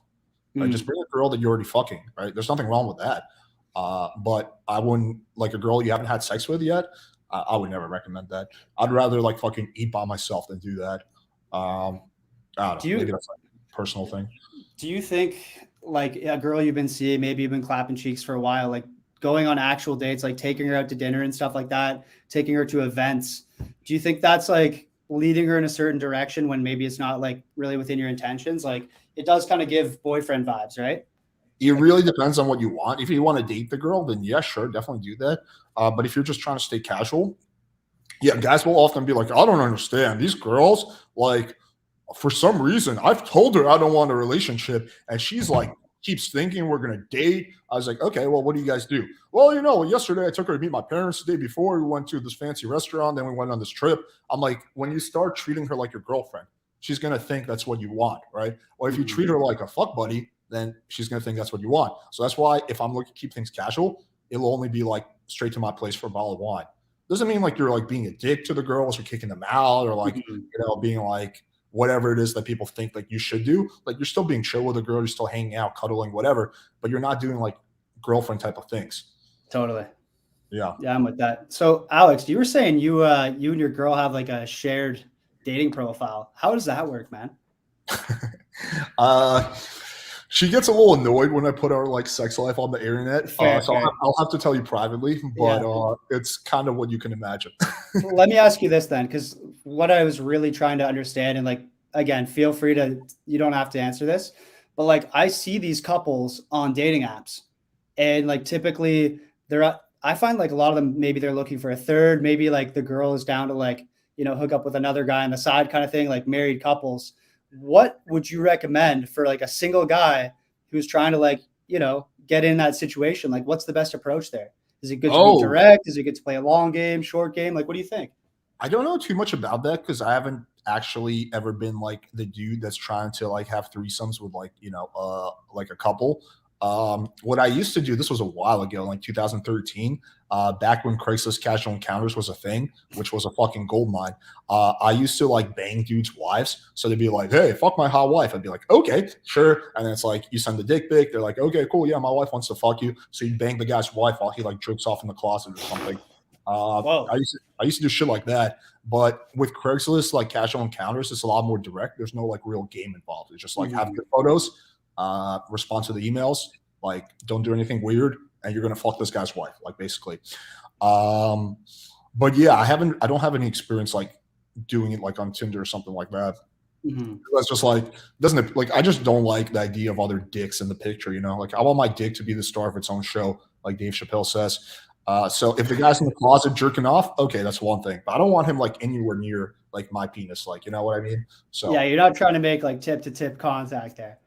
not even that. It's just like even if like it's like a like whatever, even for like on opposite sides of the girl, it's still like too close for my comfort zone. Yeah, yeah. Like, I Avoid don't eye want any, contact. I don't want any like bodily fluids like spraying and like fucking like I have to dodge that shit. Like oh Yeah. Matrix style. So yeah, that's not really my thing. Nothing Talk about wrong a with guys who sticky are into that, situation. but yeah, that's not my thing. One was going to add that I think is definitely a common mistake guys make is they become overly gamey. So Mhm. I think this is the biggest mistake that guys in the pickup community make. So that's basically where they're trying too hard to be fancy, to be witty, to give her the good line, but it just comes off corny, right? I see this mistake time and time and time again. I think it's the biggest mistake in the pickup community is over gaminess. That's interesting because like I honestly, bro, like I haven't dabbled too much into the pickup community. I guess by default, I'm kind of a member of it because I put out the content, but I don't consume too much of it. But I will say, like, I kind of know what makes like good content that people on TikTok would like get a kick out of. And I Mhm, definitely noticed myself like trying to say almost cringier shit over time to try and like see how far I can stretch it and still get a number. mhm. Do you What, think what, that's do you what think would that's be a symptom of it? Of is like guys are trying to challenge themselves and like just going too crazy with it, No, or I don't think. I think you're doing it maybe for good reason because you want good content, which makes sense. But and I do that too actually as well. But no, like vast majority of guys making these mistakes aren't content creators. They're just like they're really worried about coming off as boring, and they go too far to the end of the spectrum. So I always think of everything as like a spectrum, right? You have like in terms of politics, you have the far right, the far left, and actually when you go really far to the right, it's kind of overlaps, right, with the far left, and then Mhm. you have everything in between, right? And generally, I think like you probably want to be like a moderate. So with this as well. So you have like guys who are super boring, right? Hey, how's it going? How's your day? Hey, what's up? And guys, most guys in the pickup community, they know that you don't want to be in that category. But the problem is they go too far in the other direction. They try too hard to not be boring, and they just come off weird, right? Mhm. Because they're afraid to just have a normal combo. They're afraid to just be like, "Hey, how was your weekend?" Right? They think every text needs to be like over the top and like super entertaining. Yeah. But then the girl just thinks you're weird because you're not capable of having a normal convo, and it just comes off super cringe. That's I feel like, bro, like that's kind of the crux of like the pickup community in general is like there's so much mental masturbation around like what is the optimal line to send a girl? Like how many minutes should you wait between texts? Like, and this is just kind of like how you make YouTube thumbnails or and headlines. I'm not saying you specifically, but like this is what the algorithm rewards. It's like this single text will revive 89% of your conversations. Like using Yeah, copy. I feel like it's very easy to like get lost in the rabbit hole of like consuming this content and like trying to master game without actually just going out and like talking to girls and just figuring it out too. yeah, for sure. I think trial and error is great. That's how I learned. And I think that's a good way to learn. I mean, I do think they say dumb people don't learn from their mistakes. Smart people learn from their mistakes, and the smartest people learn from other people's mistakes. So I'd rather be like the really smart person. Like for example, now like I'm trying to master like marketing, right? And Mhm. sure, like I'm a marketing major. I could probably figure it out myself in a few years. but I just rather learn from other people who already figured it out, and Mhm. kind of skip that learning curve. So when I was getting into like Tinder, there was not really any good resources, but now I think there is. Like people have my channel, your channel, other channels. So it's like, why reinvent the wheel? Like, Mhm. still do some trial and error, but like you don't have to reinvent the wheel. You can just go with what like already works and skip a Yeah, lot of. true. That's kind of like my take. All right, guys, we're gonna bring on Ashley in 10 minutes. We're gonna just talk a little bit more about texting because this is really fascinating. I think we're dropping a lot of good stuff. I want to ask you this question. I have my own answer, but I want to hear what you have to say first. What do you think are the absolute fundamentals of text game? Because I think a lot of people make it unnecessarily complicated. They're like, oh, I gotta qualify her, right? But a lot of the stuff that people think are Mhm. necessary isn't actually necessary. So, what do you think are like the absolute bare bones, like minimum things that you have to do in terms of texting structure? Like you mentioned earlier, building interest. That's one of them. What are the other ones, in your opinion? Yeah, so to break that down, like what is the end goal of texting really? If we take a step back, it's to get dates with girls you're interested in. Yeah. And I think there's really two reasons that women friend zone, flake, ghost, bail on dates, disappear, whatever. First one is they're just low interest. And that's Yeah. why I say, and I said earlier, maximizing interest is like so important right off the bat. But beyond that, I think the second reason that women are bailing, ghosting, friend zoning, flaking is bad logistics. Like just setting up dates that make no sense. Like I see a lot of guys throw these Hail Mary plans out there. Like a girl's like interested, they're having banter. It's like, hey, this seems like it's going well. Why don't we do wine Thursday night, 8 p.m. my place? Wear something cute. Like I see like texts like that. I'm Yeah. thinking, well, like you don't know her schedule. You don't know if she drives. You don't know if she lives far away. Is she at a cottage right now? Is she staying with a friend? Like where's she at? Is she in school? Is she working? What's her schedule like? Like there's a lot of logistical bases that if you can figure out, make dates very high percentage and like very low percentage of being flaked. And I see that as like the second biggest mistake guys are making is even if a girl's insanely interested, if your logistics don't make sense, you're probably not going to get a date with her. Yeah, here's what I think the fundamentals are, and some of them we've already covered. Opening, right? And the point of the opener is just getting the convo started without like entering a bad frame. So you could get the convo started by being like, hey, you're a dumb fucking cunt, right? She'll probably respond to that, but it'll be like, fuck you, you asshole, right? That's not like the kind of frame you want to set. Or like you can be like, hey, I'm going to give you $10,000 to respond to this message. She'll probably respond, but again, it's like the wrong frame. So getting the convo started without creating a bad frame. Number two is building investment, right? I think this is the most crucial thing, just getting the girl talking, getting her invested in the conversation. Number three is screening, making sure the girl's looking for the same thing as you. And that could be things like, what are you looking for on here? Or you can screen more subtly by throwing out sexual innuendos. Number four is optimally closing. So this is an important one. So what you were saying earlier is an example of suboptimal closing. Hey, Thursday night, bring a fucking dress. I'll meet you at 8 p.m. Yeah, you don't know if she's free. Optimally closing is first soft closing. We should get together sometime soon. She's going to agree to that. Then you figure out her logistics, and then you make hard close. So, like, if I'm trying to get you on for a podcast, which of these messages do you think you're going to respond more to? If I'm like, yo, bro, we should do a pod sometime soon, or yo, Hunter, you should come on my channel Tuesday night at 8 p.m. Like, obviously, the first one, right? It's a Yeah. lot less like commitment required, and it's the same thing that applies with that. And then the last pod, and then the next one is confirming. You have to confirm. You have dumbasses like AMS who say, "Oh, don't confirm on dates. Just show up and she'll be there." Dumbest thing ever. You What? have to, yeah, I know. Is he saying that? 100%. At least Wow. you used to say that. Yeah, Oh my God. you have to confirm. Like, if you don't confirm, the girl's going to think you're not interested and she's going to flake on you. And the last one is it's not always required, but being able to deal with concerns and objections, right? It could be any number of things like the one night stand objection, the safety objection. That's a really common one. The I'm not that type of girl objection. The you're just looking to fuck objection. There's a lot of common ones, right? There's like maybe 10 common ones. The you're a catfish objection, right? And like you need to know how to optimally answer those. And I have like text for like how to optimally answer. I think those are the fundamentals. Everything else is just extra. Like, but until you master these things I just mentioned, forget about everything else. Because if you just master this, you can have like maybe 80% of the results that I have. Like that's the mass majority of it. Everything else, like all the other concepts, are like 20%. But guys, quite often, is they don't master those basics and they start fucking with like advanced concepts. It's like It's like, dude, it's like, I don't know if you're familiar with snowboarding. I used to be a big snowboarder. It's like trying to do a double backflip before you even learn how to like link turns. It's like, dude, you're gonna fucking crap. You need to like learn the basics, and then you can do more advanced shit. So why are you trying to get fancy on us? Yeah. So yeah, that's kind of like my. Do you have anything you want to add to that?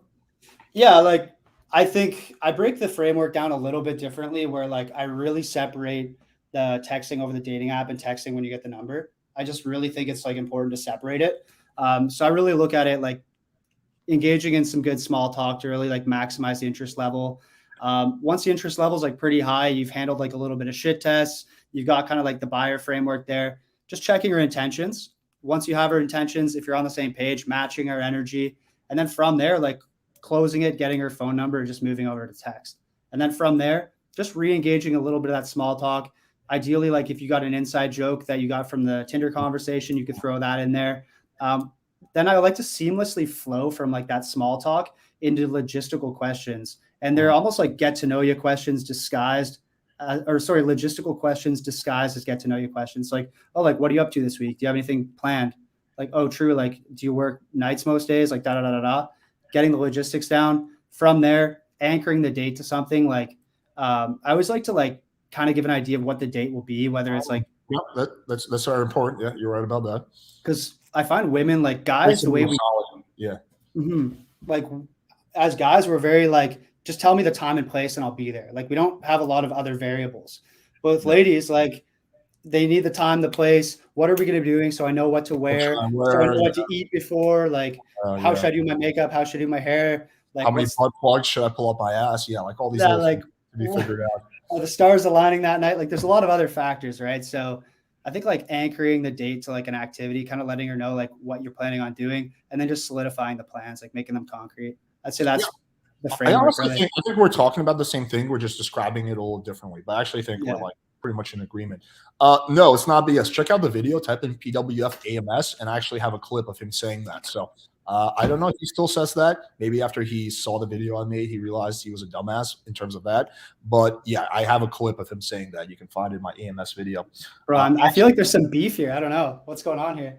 Oh, I mean, that's like a fucking live chat is always, there's always people who like, talk a little shit. That's okay. Yeah. I encourage free speech. Yo, shout out to the comments. What's going on? I haven't even been checking these. Are they lit? Yeah, some of them. I mean, I typically like to like when I do these podcasts, I do like the interview part and then I do like the Q&A after because then it just gets like too sidetracked unless it's something that's like directly related. Yo, Ashley, I just dropped the link in the chat for the thing. So let me know if you got that.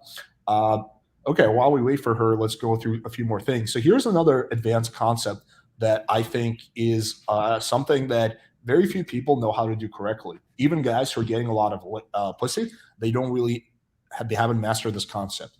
It's called takeaways. So a takeaway, something like you message a girl and you're like, hey, we should get together sometime soon. And then she doesn't respond. So you wait a few days and you say, if you're too nervous, I understand.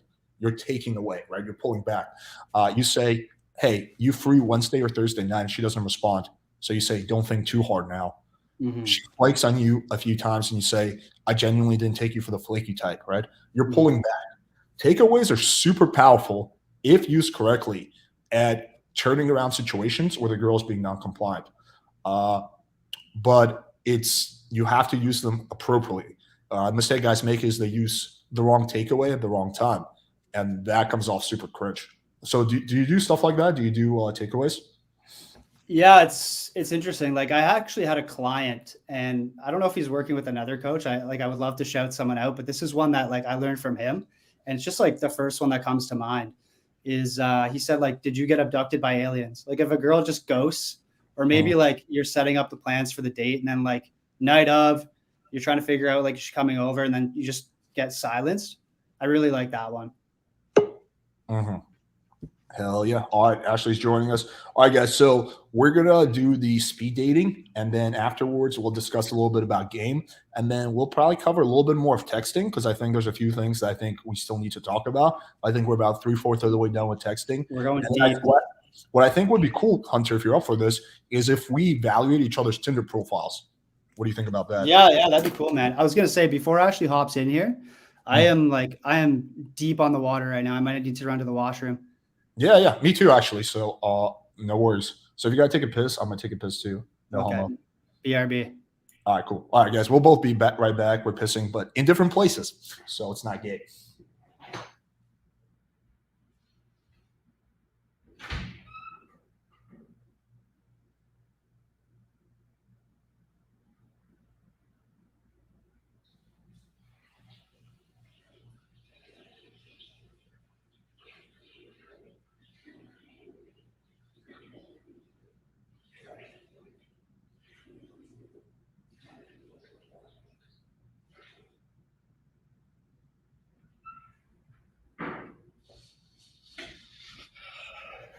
But yeah, guys. So what we're gonna do is after this, after the speed date, we're gonna evaluate each other's profiles, and then we'll open it up for Q&A, and then you guys can ask all your questions. I think there's been a lot of value in this live stream. So I'm gonna title this like "How to Master Tinder" or something like that. All right, let's bring Ashley on. Hello, Ashley. Hello. How you How are doing? you? What's going on? Oh, just hanging out in my living room, joining a live stream to speed date someone. Yeah, cool. Thank you for coming on. I think this is Yeah, gonna be thank you. This is an idea I had earlier, but I think I'm gonna do that whenever I bring on like a dating coach. Yeah. I'll do like 5 minutes of speed dating because I think it can be like a good like I don't know like litmus test. He seems like a nice guy though. Yeah. Do you say that in like a good way or a bad way? Like in a good way. Okay. All right. I mean, do you have as much of a crush on him as you do on Kevin Wilder, or Way more of a crush. way more of a crush? Okay. Well, you feel neutral about Kevin now, right? Kind of. I mean, I don't dislike him. I don't dislike him. Okay. That's I don't agree. I still don't agree with him, but that doesn't mean do you know what I mean? Look how sexy Hunter's banana looks. He's just like fucking eating it ever so Banana soon. cell. That's awesome. I'm deep throwing this thing. Yeah. All right, cool. So the way this works, Hunter, is I'm gonna take myself off the stream for 5 minutes. Just basically, I don't know, just if you were like pretend like you're on a date with Ashley, whatever you would say. Yeah. Ashley is a very interesting character. She's a nice girl. Is she? But she's also a little bit of a brat. So she might give you a little shit. No. So you gotta be able to know. That's my weakness. Well, I have faith in you. All right, I'm gonna take myself off and I'll pop back on in 5. Oh my God. Ashley, how are we doing? I'm fabulous. How are you doing, Hunter? Honestly, my AC could be a little bit colder. I'm kind of sweating right now, but fired up for a little. Yeah, do I deep throating that banana? Have you ever deep throated banana? No, I've deep throated dick, but not banana. Okay. So you're like I think that's what you do when you wish you could deep throat dick. I mean, here we are. All I have to work with is a banana. Sorry for you. What are you doing later? Like, are you ripping some banana or? Probably going to bed. Yeah, it's been a long few days. What about you? You gonna move on to cucumbers next? Actually, I'm out of cucumbers, but might rip another banana, to be honest. Just double down on it. Yeah, I don't blame you. That's what I usually do when I'm going on to live speed date someone. Okay, so have you done this before? Like, is this like a regular thing for you? I've done this one time before, once. Yeah. It's kind of different, like speed dating over a camera. Yeah. I don't even know how many people are watching different. This. I showed up dressed for the part personally, but you really did. Is that a bolo tie? No. Oh, what is that? It's a necklace. Is that a denim shirt with a Hanes under it? Can't tell. It's actually kind of nice. I don't mind the white tee look. I think it'd look better on you, but I appreciate it. It would. I think you'd look better without your mouth full. Maybe you can do something about that. Get your mouth not full? Yeah, you can like take the banana for me. That sounds hot, but not exactly what I use in sexy banter. So Ashley, where are you from? Originally or right now? Right now. I'm sorry, is your mouth full? Let me answer both. Originally, I'm from Oklahoma. Right now, I live in Florida. You're in Florida. I am. Yo, is it true what they say about Florida? I don't know that the weather's hot and there's alligators everywhere. No, like everyone there is just batshit crazy. Oh, yeah, it's absolutely true. The natives here, absolutely. Florida man is a running joke. There's news stories about it all the time. Google it. You will find Florida man doing some crazy, dumb criminal shit. It is hilarious. I've seen a car wreck probably every day since I've lived here. Holy shit. Like, I was going to say, have you like had a personal encounter with a Florida man? I've had a few scary encounters here, actually, but nothing that bad. I mean, I had like kind of one situation, I don't want to get too into it, but like some guy was waiting for me outside a gas station and like followed me. And so I pretended to go a different way to go home. And I just pulled into some random neighborhood. But like, other than that, I haven't had anything too bad. That's so sketch. Like, let me ask you this. I'm Canadian, so this isn't like a normal thing, but like, do you stay strapped up when you're out and about? When I'm out and about? When you're out and about? No, I don't. But I believe in it. I just don't. I don't personally own a gun right now. I haven't in a few years. Yeah. I feel like that'd be pretty. I don't even know if we can get booted on YouTube for talking about that topic, but I don't think so. Free speech and all. In Canada, we don't really have that. So like, we don't have guns or free speech. Lucky you. Have you been to Canada before? I have never, but one of my dreams is to ride the train across Canada. Do you know what I'm talking about? Yeah, I think there's. Yeah, like through the mountains. I just want to. Anyways, that's on my bucket list. Oh, are you like a mountain girl? No, I would not say I'm a mountain girl. Okay, you're a mountain guy then, eh? No, just mountain person in general. I'm not. I'm just saying I want to sit in the luxury of a train and ride through them and look at the scenery. Yes, I would love that. Yo, it's gorgeous. Like I actually love camping and all that stuff. I'm just kidding, but hey, it's 2022. Like, you never want to assume if someone's a mountain girl or a mountain guy. So thought I'd throw it out there. No, you do not. No, you do not. I didn't mean it that way, though. I just meant like, I don't know. I'm just fucking with you. It's okay. Yo, Canada does have some crazy mountains. Like, once I was out there, and I thought it'd be a good idea to drive from like Calgary to Vancouver overnight on edibles in the middle of a hailstorm. And that's probably the worst decision I've ever made. If that's the worst decision you've ever made, friend, you're doing pretty fucking good. Oh yeah? Like, do you have some crazier stories? Like, what's the craziest thing you've ever done? Is that surprising that I would have a crazier story than that? Yeah, you kind of look like... Yes, I do have crazy stories. You kind of look like one of those ladies who shops at Hobby Lobby and gets like, you know, the home decor and has a very safe Christian life. I do shop at Hobby Lobby and get home decor. Thank you. Okay. Me too. I love it. Actually, I love it. Right. So what's your craziest moment here, Ashley? Like, what are we working with? What's my craziest moment in what genre? Like in life, like in my entire life, the craziest moment ever. I mean, if you want to take it that route, it could go very dark or. Let's go sexual then. Dark like my soul. Let's just get into it. No. In front of everyone watching this. I saw someone get killed once. That's probably the craziest. That's why I asked, what genre do you want to go down? Because I could take so many turns, friend. That's really hardcore. How does it make you feel? Now, fine. Okay. Yeah. I feel like your therapist. Thank you. Yeah. You go ahead and lie down on that couch. That was cute. I'll try. Yo, Ashley. Yeah, have you had enough of me yet? You're all right. I was just going to say your bun. You're all right too, guy. I feel like this, honestly. You're not my friend, guy. All right, guy. You're not my guy, friend. Ashley.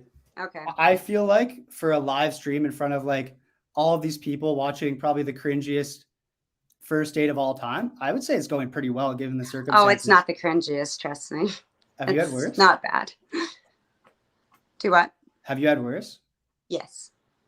Right. Yeah, it's definitely not the cringiest, dude. Really, eh? If you think that's the cringiest, you haven't seen my channel. That was far from... That was unbelievably cringe. Terrible ones. No, that was far from... I mean, it was a little dull, but it definitely wasn't cringe. Holy shit, Ashley, I can't believe you watched someone die. Oh, yeah. Sorry about that. That took a dark turn. I was just being honest. Who did you watch die? Like, what happened? I don't know the person. It was a hit and run, a pedestrian in Charleston, South Carolina. Like right in front of me. Just They were on a date. It was a guy and a girl on a date. Oh my God, it's like so sad. And she stepped out, and I smile because I'm awkward. It's not because I enjoy what happened. Let's It's go with that. it's my defense mechanism. But she stepped out in between two parked cars and got hit by a drunk driver who drove off. And he literally like stood over her and was like scream. It was horrible. Like I had nightmares for like months after that. Yeah, That's awful. sounds Ashley. nice. I had a I'm gun. really not trying to take it there. I'm sorry. I I asked. So like, I feel like I opened this can of worms. I'm I sorry. had a gun pulled on me once. That was very scary. I came pretty close Do to what? dying. I had a gun pulled on me. Oh, like Jesus right in my face. Christ. Oh I made a video about it on my Hail YouTube Satan. channel. Just kidding. It was one of the scariest moments of my life. No, Okay. that's terrifying. Absolutely terrifying. Yeah. That's so sketch. What's your feedback, Ashley? I'd like to hear Hunter's first, fine actually. Canadian He's Joe. the dating coach. I'd like to hear. Is that okay? If we hear Hunter's feedback first, or do you want me to go first? Well, I think he might be biased because he was the one in it. Right? I think it was the best speed date of all time. So I meant his feedback about himself. That's not what I meant. Oh, about himself? Okay, yeah, sure. Hunter, go ahead. yeah, honestly, That's honestly what I meant. Yeah, sorry. No, like when Alex first texted me and said like, "Hey, do you want to do a speed date?" I was like, I've never seen any of these. I haven't like watched any of the speed dating content, so I didn't know what to expect at all. Honestly, like you feel the heat a little bit for sure. Bunch of people watching, but I think it was okay. I think like in hindsight, if I were to take a step back and like review the tape, I felt like there were times where I was talking over Ashley and like she was kind of mid-sentence, and I feel like I kind of knew what I wanted to say and I wouldn't really let her finish. So like I wish that I would have been a little more patient and like let Ashley open up a little bit more in some of those sentences that she was saying. Oh, I feel like it would have. I thought you were very patient, actually. I would have almost like say the opposite. I would say like I would go a little bit more intense and just grill her, eh? not grill her, but like I don't know. Like for example, I would have ran with the banana thing. So when she commented on that, I was like laughing my fucking ass off on camera. She's like, "Yeah, I typically like to deep throat a dick, but bananas." Like I was fucking laughing. But I would have just been like, "Well, here's my banana. Show me how it's done." Like I would have done shit like that. Yeah. When she's like talking about trains, she's like, "I like trains." I'm like, "I know another train." It's like an underhanded like. But I'm You're a big so full of that's what she said jokes. That's I one know. of my favorite things I love sexual about you. innuendos. Like that cracks my shit up. I just live off sexual innuendos. Even like family reunions, like my fucking aunt will be like, "Yeah, and then I was moving the thing and it was kind of hard." That's what she said. Oh man. I love it. It's like Family Guy and Michael Scott and all mixed up together. It's hilarious. More like It's Always Sunny and Workaholics, but yeah. But Same, yeah, pretty much humor. What's your feedback, Ashley? I was immediately put off or turned off, I guess, because like it's like going into it, I actually was watching him and I was like, I don't know if I can be like shitty towards him because I agree with like everything he's saying, like I like him so far. I like his personality, Yeah, but look at that fucking hairline. It's too perfect.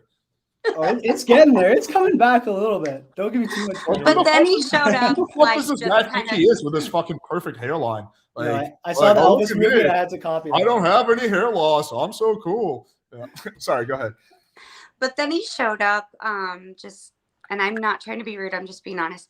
He showed up very sloppy and eating with his, I just cringy. I say cringe so much. I hate that I do that, but I just, it's icky to me, like talking with your mouth full. I was raised to be so against that sloppy, Mm-hmm. And so that was an immediate, just like, oh man, like that was my first. Actually. Do what? I gave you the ick right off the bat, eh? Yeah, and I don't mean that rudely. I mean, how can you mean that nicely, I guess? But I mean it literally, like I got disgusted by you immediately because you were just, and then, I tried to give hints and I sometimes think I'm being subtle. I was probably being kind of bratty, as they say, but I was trying to give you hints that like, ooh, about the banana, like gross, stop. And you just kept going. And so that is just an actual guttural response for me, is to be repulsed by that. Oh, really? So you lost me. Like, I just cannot just having. So we had like a rough start. Having good manners though might be like one of the most important things. I don't know. and clean fingernails. That's all I have to say about that. How are we doing on that front? Actually looks pretty decent. I'm surprised. That was Yeah. pretty sloppy. It's shellac. But you do have a good only sense the of girls will humor. get. I think that you saved it pretty good towards the end.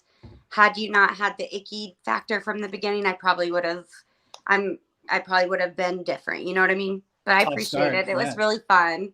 That was really fun, Ashley. Hell yeah. Thanks for jumping on and doing this. Absolutely. Thank you, Alex. Always a pleasure, Ashley. You know, it's funny. Me and Ashley started off as enemies, or at least I was her We enemy. did, actually. No way. She saw me on TikTok and she wanted to debate me, and now she's done a 180. So it's always good to see shit like that. I was kind of like real feminist and angry and hated men, and then anyway, long story. I saved her soul. I took Wow. her soul. From That's the a devil. 180. Wow. Hell, Satan. Okay, I quit. I need to quit saying that. It's just because I know Pluto's watching. I love you. All right. Thank you so much. Thank you, Ashley. Good night, guys. Bye-bye. Yeah, that was pretty fun, right? That was really fun, man. I'm glad we did that.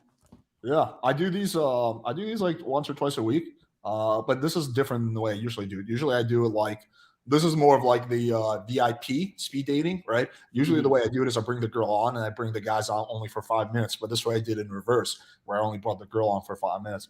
But guys, what do you think about this? I've been thinking about this. I think every time I have a new guest on who's like in a dating space, even when he's not, I'm gonna bring on a girl and have them go on a speed date. This way we can get like a real-time evaluation of everyone's like game and shit. So I think that's a good idea that I'm gonna do.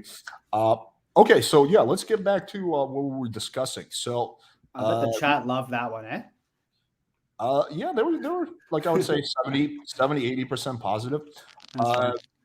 Here's what I want to talk about. I want to talk about polarization. So it is my belief that being polarizing is actually a good thing. And I learned this like 5-6 years ago. So I used to have 2 Tinder profiles. One was like a very standard Tinder profile. It was just like, just a normal Tinder profile. One was like this 50 Shades of Grey BDSM profile where I have like shirtless photos and photo of me like choking a girl, photo of me spanking a girl, like BDSM memes, sex toys. Okay. And this is what I noticed. On the regular profile, the non-sexual one, I was getting maybe like 10 to 20 matches a day, right? But on the BDSM one, I was getting like 1 or 2 matches a day. However, I was getting more meetups from the BDSM profile. So this is the kind of the conclusion I've come to is when you're polarizing, sure, some girls are like not going to be like, girls are going to swipe left on you. However, the girls you match with are going to be a lot more serious and interested about meeting up. What do you think about that? Let me ask you this, Alex. It's an interesting question. Like, were you ripping Tinder Gold on both accounts, or like neither? Yeah. Like, what was the setup there? Yeah. I try to be objective. So yeah. Okay. Yeah, I was gonna say, like, personally, I try to cast a wide net. Like, I disagree with polarity. I think it's probably gonna get you the types of matches that you want, like more efficiently. But just from an algorithm standpoint, like, I guess if you're buying Tinder Gold, that's gonna help with it. But I find that like polarizing profiles, if they cause like 80% of women to swipe left, it's going to lower your score in the algorithm. At least that's my understanding of it. And I'd be happy to hear yours. So if you're not buying Tinder Gold, I would say like it's better to just rip a non-polarizing profile. I'd say like you want to actually build a profile that's very difficult to reject, where you don't have 70% of women swiping left on it, just based on like one photo or the overall theme of your profile. Cast a wide net. And my game has always been using your text game to sift out girls that are not looking for the same thing. I think that if you're not that efficient as a texter, that my strategy might be tough. But if you could text pretty efficiently, I think you're doing yourself a favor by getting just more matches. And here's another thing too, Alex, is I'm sure you've seen this. Some girls will like go into a dating app kind of wanting one thing, but after like you talk to them, like they kind of align with what you're looking for, even where like they maybe didn't think that they would. Does that make sense? To some extent, but you're not going to take a girl who's like a virgin saving herself for marriage and make her a slut like on the first night. Like you can bend, but you can't break. So you can have a girl who's like maybe prefers a relationship, but she's maybe open to a hookup and get her on board with a hookup. But you're not going to take a girl who's like, I want marriage, no hookups, and make her like, like a girl who's like fucks on the first night. So I think you can move her a little bit, but you're not going to move her drastically. Yeah, and I don't like that's definitely not the example I'm trying to go with. I'm not saying like you'll take a virgin and turn her into a BDSM freak, not like a literal 50 Shades of Grey type scenario.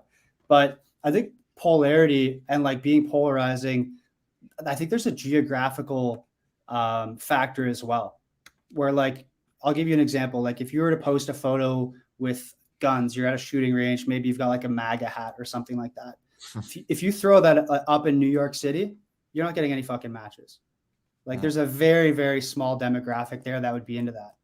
But if you throw that up in Kentucky, it'll actually probably work in your favor. Like you'll probably get more matches from there.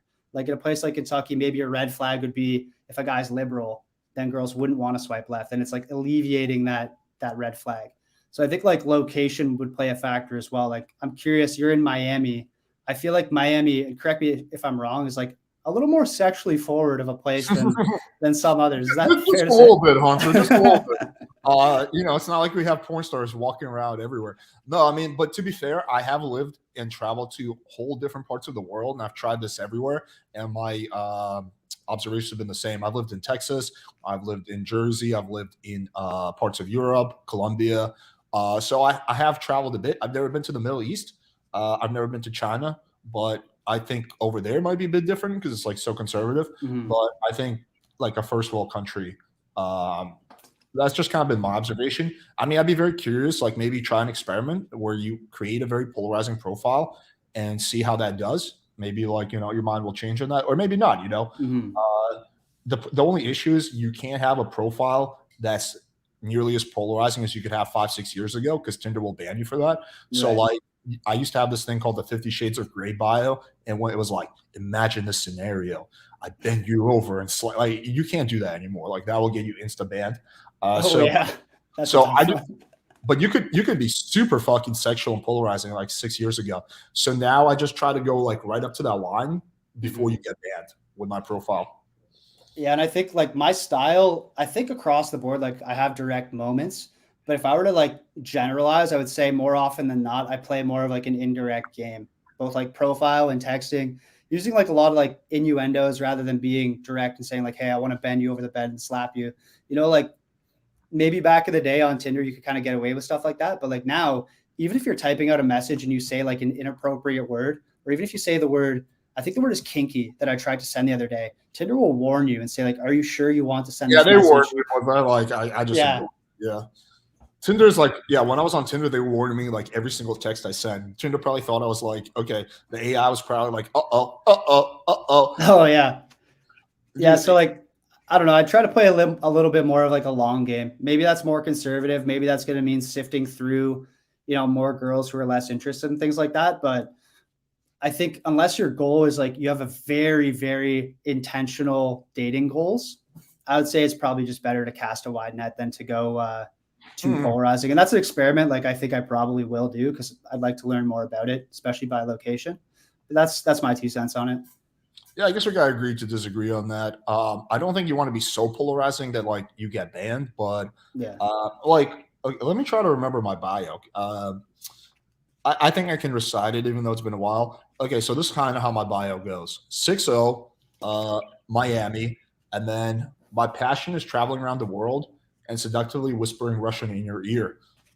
Strengths: being dominant, BDSM, uh, cooking carne asada, and great color. Weaknesses: great ass, intelligence, and cute accents. P.S. Blindfolds are a lot more fun than turning the lights off. Credit to Leader and a Loser for that. So it's pretty sexual. Like one of my photos is like a shirtless Mhm. selfie. So yeah, like I would say that's like fairly sexual, right? It is, bro. You know what? You know what's funny, Alex? I think like that bio rings a bell a little bit. When I was doing like profile reviews, I was just like getting a lot of them come through, and a lot of guys were using the same bio as you. They would kind of like put a spin on it, like seductively whispering Yeah. Italian into your ear. But it's interesting. I feel like it's almost become just due to the success of your channel and your reach. So many guys are influenced by it that it's almost become like that. I can't tell if you're innocent or an absolute baddie. Like girls are so used to seeing it that it's almost like a pineapple on pizza at this point. Maybe not to that extent, but it definitely like comes up a little bit. And I think as an original bio, like that could be pretty effective. But I do see guys coming to me with that one quite a bit. Yeah, I just like I don't know. I guess we respectively disagree on that. I wish I was that popular, but I just don't think I'm popular enough. Like I okay, like I have That's very YouTuber of you. like I have 100. Okay, let's just like dissect this analytically. I have 110,000 subscribers. Probably half of them don't really fuck with dating apps. They're like doing cold approach, or they just watch my channel for entertainment. So 55,000 subscribers, which may seem like a lot, but they're all across the world. So when you take 55,000 and you spread it out, like all across the whole world, that's maybe like 3 or 4 subscribers per city. Like I just think it comes down to like not that much. Mhm. I just think the scale is small. Yo, Hunter, do you want to go on a date with another girl? It's one of the regulars on the channel. Her name is Alexis. She's a pretty cute blonde. Oh man, my weakness. How do you feel about that? Yeah, bring her on. All right, cool. I'm gonna send her the link. Okay, there she is. Okay, I see a lot of people talking about Alexis in the chat here. You guys know Alexis pretty well, eh? She was on. She's quite the character. She's definitely Alexis. I dropped the link in Instagram. Yeah.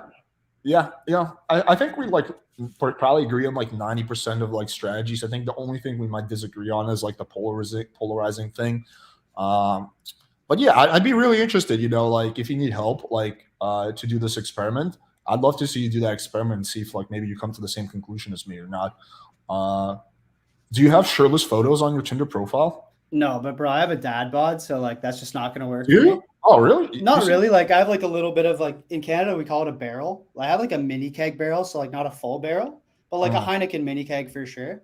I think like shirtless selfies are those things where like if you're gonna have that shit, you got to commit to being like the douchebag on Tinder. Like you can't half-ass like have a shitty shirtless selfie and then be the nice guy in every other photo. Like you definitely have to commit to being that bad boy. And for me, like I'm committed to that. Yeah. Yeah. That's the angle I go. All right, we got Alexis. Let's bring her on. What's up, Alexis Kragan? Hello. I was just for so long. What are you wearing? You got like a fucking little red sweatshirt on, lady in red over here. At the hoodie on today, even though it's like girl. Even though it's like 300 degrees in Arizona, but 300 degrees in Arizona. All right, I'm gonna take myself off, even though I'm gonna be super jealous because after our speed date, I've been madly in love. But I'm gonna suppress my suppress my jealousy and let you guys do your thing. All right, call me Mr. Steal Your Girl. What's going on, Alexis? So I haven't done this in a couple days, so I'm a little out of it. But so where are you bringing me on the first date? Where am I bringing you on the first date? What are we gonna do? I think this is the first date, Alexis. Like you're here. This is it. Well, no, I think I have to say if I'm gonna go on another date with you. Oh, like so the second date. What? I'm so confused. Is this not a date? No. This is just meeting you. What do you define as a date? Like what's your go-to? Well, I'm asking you, what will we do? We'll have to see where it goes, Alexis. Like again, we'll see where this conversation goes and kind of get you're into just meeting me on the street. Okay. And you want to hang out again. What would you say? What do you want? Okay, you know what I will say? You're in Arizona, right? Mm-hmm. Have you heard of Dutch Bros? Mm-hmm. Okay, so like we don't have this in Canada. And I was in Arizona back in February, and they have something called a white coffee. Have you had a white coffee? A white coffee? Yeah, a white coffee, not like a black coffee, like a white coffee.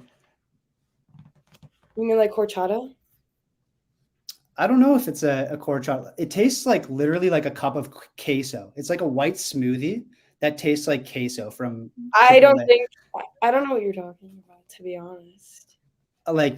Honestly, it's one of those cultural experiences. I thought everyone from Arizona drinks. I really don't like cheese, or you said it tastes like queso. I don't. Yeah. It's fucking disgusting. But like that's where I want to take you for our first date. Like I want you to try one of these things. I wouldn't try that. Yo, it even has like little peppercorns in it and shit. What's your go-to order at Dutch Bros? I like the horchata chai.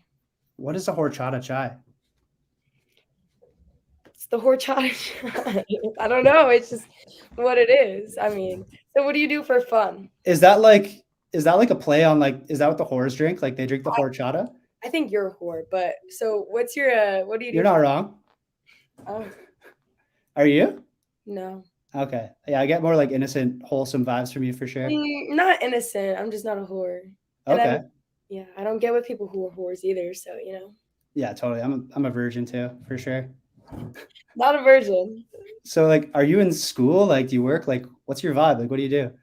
I literally asked you a question and you're gonna completely ignore my question. Did you? I did, and you I didn't must get I must it. have got lost in your eyes, Alexis. I don't know. I'm in college. Okay. Okay. Let me guess. I'm gonna say nursing. Mm-mm. No.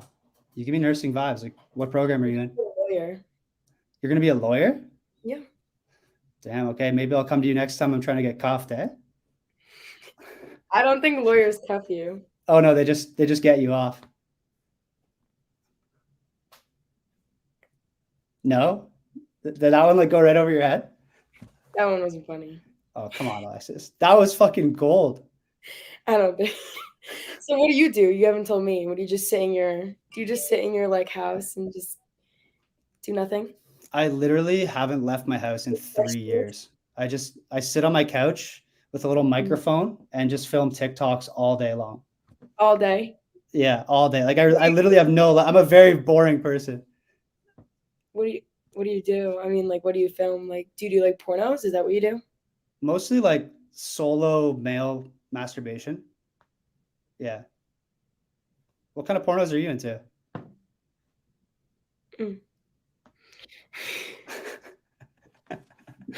Yeah. Alexis. No, two girls, one cup is my favorite type. You know. Okay, so you're freaky like that, eh? Mhm. Oh, I'm real freaky. Yeah. You ever do like a human centipede in real life? Mm. If not, like, what are you doing later? Yeah, that's my favorite thing ever to do. Yeah. Yeah, your laugh's kind of cute, Alexis. Not gonna lie. Thanks. I know. I mean, it's like. Okay, there's the confidence. I was waiting for that to come out. There she is. There she is. So did There you she like is. What do you do for fun actually play in a band? besides do porn? Mostly porn and sitting on my Are you couch. good at it or no? Am I good at it? Mhm. The porn or being in a band? The band. I was gonna say like maybe you could come find out, but like no, I'm pretty trash. Like I just joined a band so I could like talk to chicks. And I that don't was think cool. I don't think I would come try out, to be honest. What do you do? Like lumberjack? Is that like your vibe? Like, oh, big lumberjack dude comes to save me. Is that the vibe that you get for me? Is lumberjack? That is the vibe I'm getting for you with the beard and Okay. shit. I kind of get like the Little Red Riding Hood from you. Why? Because of the red sweatshirt. So original. Pretty much. Yeah. That's pretty much the vibe. So like, did you grow up in Arizona or like you just there for school? Like No. what's I'm from New Jersey. I was gonna say, I hear an accent there. Are you just from Canada? What do you mean just from Canada? It's Canada. You just be saying like pardon and shit. We say sorry. I don't think we say pardon. Do you like I was gonna say you do look kind of familiar though. Like, do you have a Canadian boyfriend? Yeah, I have like 3. Okay, cool. You want to I make was it I 4? was Or? trying to see if you wanted to be my 4th, but like, I mean, I wouldn't be mad about it. mm. Hell yeah. I feel like this is like going way better than the last one. Like, how long have you been in this live stream? What? Like, did you see my banana fail? Oh no, I honestly just joined. Oh my god, the last one I was like deep throating a banana to start. Like it was really bad. Are you like Should you be doing it for the live again? I was gonna say like it's your turn now. that was hilarious. I was laughing. Alex, I get why you like this girl. Like she's pretty cool. Yeah, she's fun. We call her Alexis Texas. I didn't know what to say. A lot of the things that Alexis, i.e. Alexis, i.e. Alexis Texas, i.e. Little Red Riding Hood. I'll let Alexis go first. What do you think? Well, I kind of tried to ask questions and then you just kept talking about the porn. So I was kind of like, this is boring. I don't know. I kind of didn't know what else to say, you know? I was kind of just like, Here's what I observed. There was a moment of tension after he made the porn joke where you were like staring him down. And one thing that Hunter did well. I was kind of just like, what? One thing that Hunter did well is you did not break tension first, which I think most guys would have done. And then you like kind of started giggling. So I think like you're really good at like shit testing men. I think Hunter did decently with that. I don't know. Would you go on a second date with Hunter? No. Oh, Look at that perfect hairline, though. He does got. all I got going for me, eh? I was part of the stream when you did say that. Yeah. Okay. He was got it at the funny. I perfect mean, time. I feel like it was more friendly. Cause like That's fair. it was more like joking around, more like friends, What do you think you could have done better? Well, I asked him what we would fucking do on our first date, and then he started talking about porn. Hunter, did you not hear that? Because maybe it was just a connection thing. No, he did hear that. Oh, okay. Whoa. He was like, "Isn't this our first date?" And I'm like, "This is not our first date." I thought this was the date. No. I was laughing when you said that because that's like your go-to question. I know. I was like, I was What like, are we gonna do? Yo, it is. I will say, like, it is a strong opener, Alexis. Like, it really put me on the spot. for what is Like, your first- what are we like? Where are you taking me on our first date? I feel like it's like very much like setting up a good frame for you. Yeah. Yeah. What are we doing? Alexis, And then I could just Alexis is the master of frame control. Alexis, do you see the video I released today? I used the screen recording from the live stream. I want to make a point about how women will test men and how you need to overcome a test. So I took the video of that guy. I figured it out. You never sent me the fucking link yourself, but I figured it. Yeah, well, I was going to, but yeah. So I took the video of that guy that like you destroyed in 30 seconds, and I used it as a bad example. Oh, okay, I do see it. Yeah, I'm gonna have to watch it. Oh, Yeah, nice. that's a good one. Natty, beware, Alex is off. But yeah, cool, awesome. Thanks for coming on, Alexis. Always good to have you. So yeah, he said, "How does Hunter get a no in the shirtless drunk Austrian guy?" How does what? Drunk Austrian guy get a yes? Listen, because he was talking more game with me. He wasn't talking about porn being a whore. I honestly, Alexis, like, I thought you wanted to talk porn. Like, I dove in there. Yeah, I didn't. That was It's fun. like Hunter. It's not clear if she's like innocent or an absolute baddie, right? I just can't tell if she's innocent or an absolute baddie.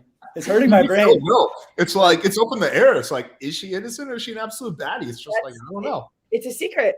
I don't know if I'm gonna like That's the point. find her at church or on OnlyFans. To be honest, like, You never know. I have Maybe no both. idea where she's Maybe at. both. Yeah, maybe both. Maybe she goes to church at like 10 a.m. and then like Maybe I make the videos at church. filming Okay. the filthiest OnlyFans content ever. Where just like At fucking, church. Spends a lot of time on her knees, eh? In the pews. with yeah, the like pews. 3 midgets, like a fucking giant, a unicorn, like just the most insane shit ever. Oh, we're all going to hell for that one. Yeah. Cool. All right, Alexis, we'll see you on Wednesday. Bye, See you, guys. Sure. Alexis. All right, see you later. Bye-bye. All right. Yeah, she's a good time, man. Yeah, she's a lot of fun. All right, so let's. So this was fun. All right, let's. I guess next jump to. Are you in a rush or anything? Do you have to dip, or you have a little time? Yeah, I got like 10, 15 minutes if you want to shoot the shit. Cool. Yeah, let's evaluate each other's photos. I think that'll be good. Mine are on Instagram though, so I'll have to pull it up. Okay. Do you have yours on Instagram or do you have it on your computer? How can we see those? Just give me a minute. I can pull them up. All right, I'll start. We'll start off by doing mine then, and then Okay. we can. Yeah, let me pull mine up. I have to just go through my Instagram. All right, my Instagram is like 99% like big booty girls. Oh, buddy, these are big pics, eh? Yeah, this was fun. I met the porn star Nikki Benz. That was fun. Oh, how is she? She is interesting. We didn't really like. Not that it was bad, but I don't think she really understood like most of my jokes. Okay. It was funny because when we were doing this photo, like my girlfriend like grabbed her ass and grabbed her tits, and she's like you don't touch my tits. I was like, all right, relax, fucking Nikki Whoa. Benz. Don't worry, I'm not gonna touch her titties. But yeah, I don't know. I just don't think she really vibed with me. That's okay. She was It cool. happens, She was man. professional. I have nothing bad to say about her. Okay, so Big this is fan of her one. work. I never actually watched her pornos until like I did watch one right prior to the podcast because I was curious. I was like, yeah, if I'm gonna do a podcast with you, I want to see how you take dick. But yeah, that was about it. Okay, so this is one of the photos. This is a recent one. But I think this is a good photo because I look really good in it. Probably a lot better than I do in real life. Outfit's good, fashion's good, lighting is good, everything's on point. The only thing I don't like about this photo is I'm looking straight at the camera. I think that's okay from time to time. So that's one of the photos. Here's another one that I might nice use. for face for sure. Not back to back, but because it's a similar outfit, but it's like, lighting is good, angle is good, I look good, fashion is good, haircut is good. It's an activity photo. I'm like drinking, even though like when this photo was taken, I was like 4 months, 5 months alcohol free. But yeah, you just have to be creative, right? Like I don't drink alcohol at all, like zero alcohol. But I'll still take a photo with a drink. Why not? Oh yeah, dude. Here's one. This is me on a motorcycle. Again, not even my motorcycle. This belongs to my delivery driver. Popped a photo on his bike. Used Face App to give myself a cool smile. But yeah, I think this is like, that's another photo. Let's see, what's another one that we'll use? This the grill. The grill is huge. Yeah, the grill is huge. We don't even have the grill on in reality. There's nothing even on the grill. I don't fucking know how to grill. You think I'm some kind of like real man? No, but like I think it was good. It's a Median, good lighting, good background, good angle. Nice. And then here's like one last one, two more. This is actually my mom took this one, but yeah, lighting is good. I'm dressed well. Looks kind of cool. And then here might be like the last one, like just me chilling. So yeah, what are your thoughts about that? Yeah, I think like what I really like that you're doing is that your photos are all, I wouldn't say all like, but for the most part, like really high quality, like high res photos. Yeah. I think with the exception of probably the wine one, that one looks like more of an iPhone pic, and correct me if I'm wrong on that.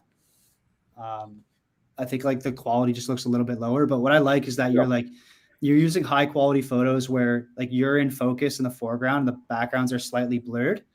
And you're doing a good job of clearly showing what you look like and showing yourself at your best in every photo. Like you're not overdoing it with sunglasses in every photo. You show a variety of different angles of your face, which I think is important. Like girls want to see Alex with a smile, Alex without a smile, Alex like head on, Alex from the side, zoomed in, zoomed out. I think you're doing a good job with like photo variety. And then that's like on a micro level. On a macro level, I like that you have like a good variety of you doing different shit and going to like different places on your profile. I think like a lot of guys have this effect where like they just take a bunch of selfies in their house or in their car. Maybe they have like a photo from a wedding where like their arms are around all their buddies or something like that. And they just kind of throw those up. And they don't really look like that interesting. Like they just look like normal guys who don't really have access to like interesting environments, good photos, anything like that. So I like that you've mixed it up. You're doing a good job of like kind of giving off that vibe that you're the most interesting man in the world, like going to a lot of different places, looking cool. I think the one thing I would say is like, you do want to look consistent as well. And I think a part of that is like a couple of your photos are spread out by a few years. Yeah. Yeah. And that's like one thing, like, even though you do look pretty similar, sometimes even like, and this isn't necessarily for you, but just people watching too, you can kind of tell when a photo is taken by an iPhone in like 2018 versus 2022. Like the quality is like significantly different. People used to put like different filters on photos back then. And that's just kind of like a red flag women will see, is like, they're going to wonder like which version of you is going to show up to the date. And that's where like, I do like the idea of keeping the photos kind of within, 1 to 2 year range of time. Yeah, let me actually address a few of the comments. Why have fake shit? It's not about having fake shit. It's about putting your best foot forward, right? This is the mistake guys are making, is they're not putting their best foot forward. So like, I do have access to cool shit, but I am going to exaggerate and put my best foot forward on dating apps. And that's what every single person who should do. If you're not doing that, then you're going to be outcompeted by people who are. Okay, wait, what's the other one that I want to address? It's okay to do some light touches, but not to ask someone like, believe it or not, these are not like heavily edited photos. It's just if I show you guys the original photos, they were very similar. The editing is maybe makes it 10%. It's largely the angles and the lighting. There's a lot you can accomplish with good angles and lighting. So before a photo shoot, I go to a barbershop, I get everything lined up. I put on like my best outfit where clothes fit me well. I get good lighting, good angles, right? And that is going to do 90% of the work. The Photoshop and like afterwards, the filters, that's like 10%. It's a small part of it. Like some of these photos are like not even really edited, right? Like it's just like, yeah, it's just like lighting and angles, honestly. Okay, what else do I want to address? Just to piggyback on that too, Alex, like If you ever like look through a girl's camera roll and she's like trying to pick like a selfie to post, she'll take like 30 versions of the exact same photo and like have a hard time deliberating like which one to post. And then from there, like a lot of girls are using apps to edit and adjust lighting. Some of them will even change like the shape of their face and shit, make their eyes bigger. Like girls are doing this. And like the fact is they're so picky that they're looking at our photos with the same lens that they look at their own with, where like they're scrutinizing them. So like, yeah, you know what? Maybe it seems kind of cringe to use an app to like make the lighting better, make yourself look a little bit more attractive in photos. But like you've got to know your audience too. Like if you're willing to put your ego aside and make these touch-ups and really put your best foot forward, you're going to stand out from 99% of the dudes on these apps. Yeah, like it's all about like, yeah, it's all about like doing what's. Oh, let me address this guy. LMAO lighting angles, you face app your photos into oblivion. So, fun fact, I didn't actually know about face app until pretty recently. So, the first photo I ever face app was this one. Every single photo before this was not face app. So, not face app, not face app. I didn't know about face app like at the time of any of these photos. Not face app. So a majority of my photos aren't face tapped. This one is face tapped. Let's see what else did I face tap. This one, this is not face tapped.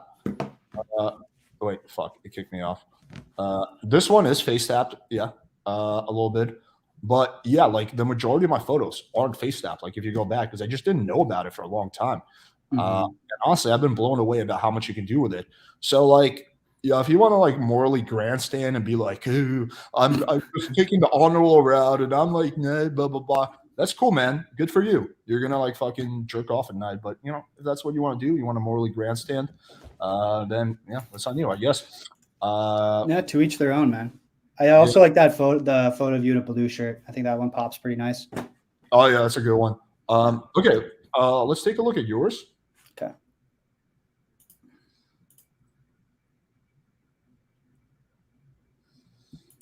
Yeah, potentially.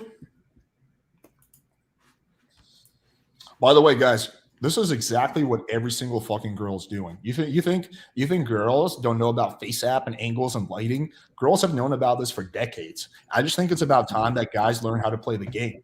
Like it's kind of like this. You show up to a duel. If you have a knife and the other person has a gun, do you think you're gonna win? Like, don't bring a knife to a gunfight. That's kind of like what this is. Like girls are using lighting and angles. So it's time that you're not doing anything girls aren't doing. You're playing the game. So if you want to like morally grandstand, not play the game, like good for you, but you're gonna fucking get destroyed by guys who are willing to play the game. So Alex, I'm kind of technology challenged here, but what I'm gonna do is send my photos to you, and then if you can share them. Okay. How are you sending them to me? I message them to you. Okay. Okay. This will be like a 2-part procedure. So I'll have to email them to myself. But yeah, it looks good from what I'm seeing. I can definitely see how your game matches. Okay. One of them, well, actually, no, they're all pretty good. I'll kind of give you my thoughts as we go through it. So just bear with me. I got to email them to myself. This has been a fun ass stream, though. We covered so much fucking shit. This has, bro. I feel like there's so much more too in the world of online dating. It's like, creating content. I feel like you upload a new video every day on a new topic. Like, there's so many wormholes that you can get into. So having the time of my life here, man. You should definitely come on again at some point. I would love to, bro. We'll do something for my channel too. Yeah, for sure. Yeah, I'll get you on, man. That'd be cool. Let's do it. All right, I'm just emailing these to myself. There we go. And there we go. Okay, that's the last one. Someone said, "What's next? Wear nail polish." That's funny. These comments crack me up. Yeah. Okay. Let's see. Let me share my screen. Oh, wait, did I email to the right email address? Sent mail. Okay, there we go. Okay, got it. I'm going to share my screen.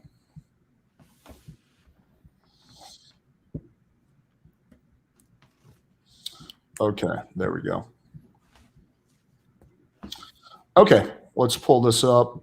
You can see it. Okay, cool. Okay, that's your first photo. Yes, sir. Pretty good. I like it. You look very natural. Good facial expression. You're using a lower angle, which always makes people look taller. Uh, Haircut is on point. Fashion is on point. You look relaxed. Good body language. Yeah, I have no complaints about this photo. Do you know what they call that outfit, Alex? No, what do they call it? They call that the Canadian tuxedo, the denim on denim. Typically, I'm not a fan of people taking photos by their car, but this one is pretty decent. It doesn't look like you're actually trying to show off, which a lot of people do look. I don't think it's as good as your first photo, but I think it's decent. Yeah, I'm not opposed to this one. This one is good. It's like you doing some activity, playing hockey. You look happy. You look like you're having fun. Yeah, that's a solid one. Interesting photo. Yeah, it shows that you have hobbies. You like climb mountains and shit. Looks pretty masculine, rugged. That's pretty good. Okay, so this is kind of like social proof. I think this is good. I think you should have this earlier in the order. I think this should be number 2 or number 3. So I would move this actually earlier to the front. It's almost too lethal, Like I kind of keep it as my surprise in there. I get what you mean. This one's pretty good. Good social proof. Yeah. No, I mean, I think overall this is a very solid profile. The only thing I might do is like change the order a little bit. Like I might make this number 2. This is, if I'm going to take out a photo, this might be the only one I would take out.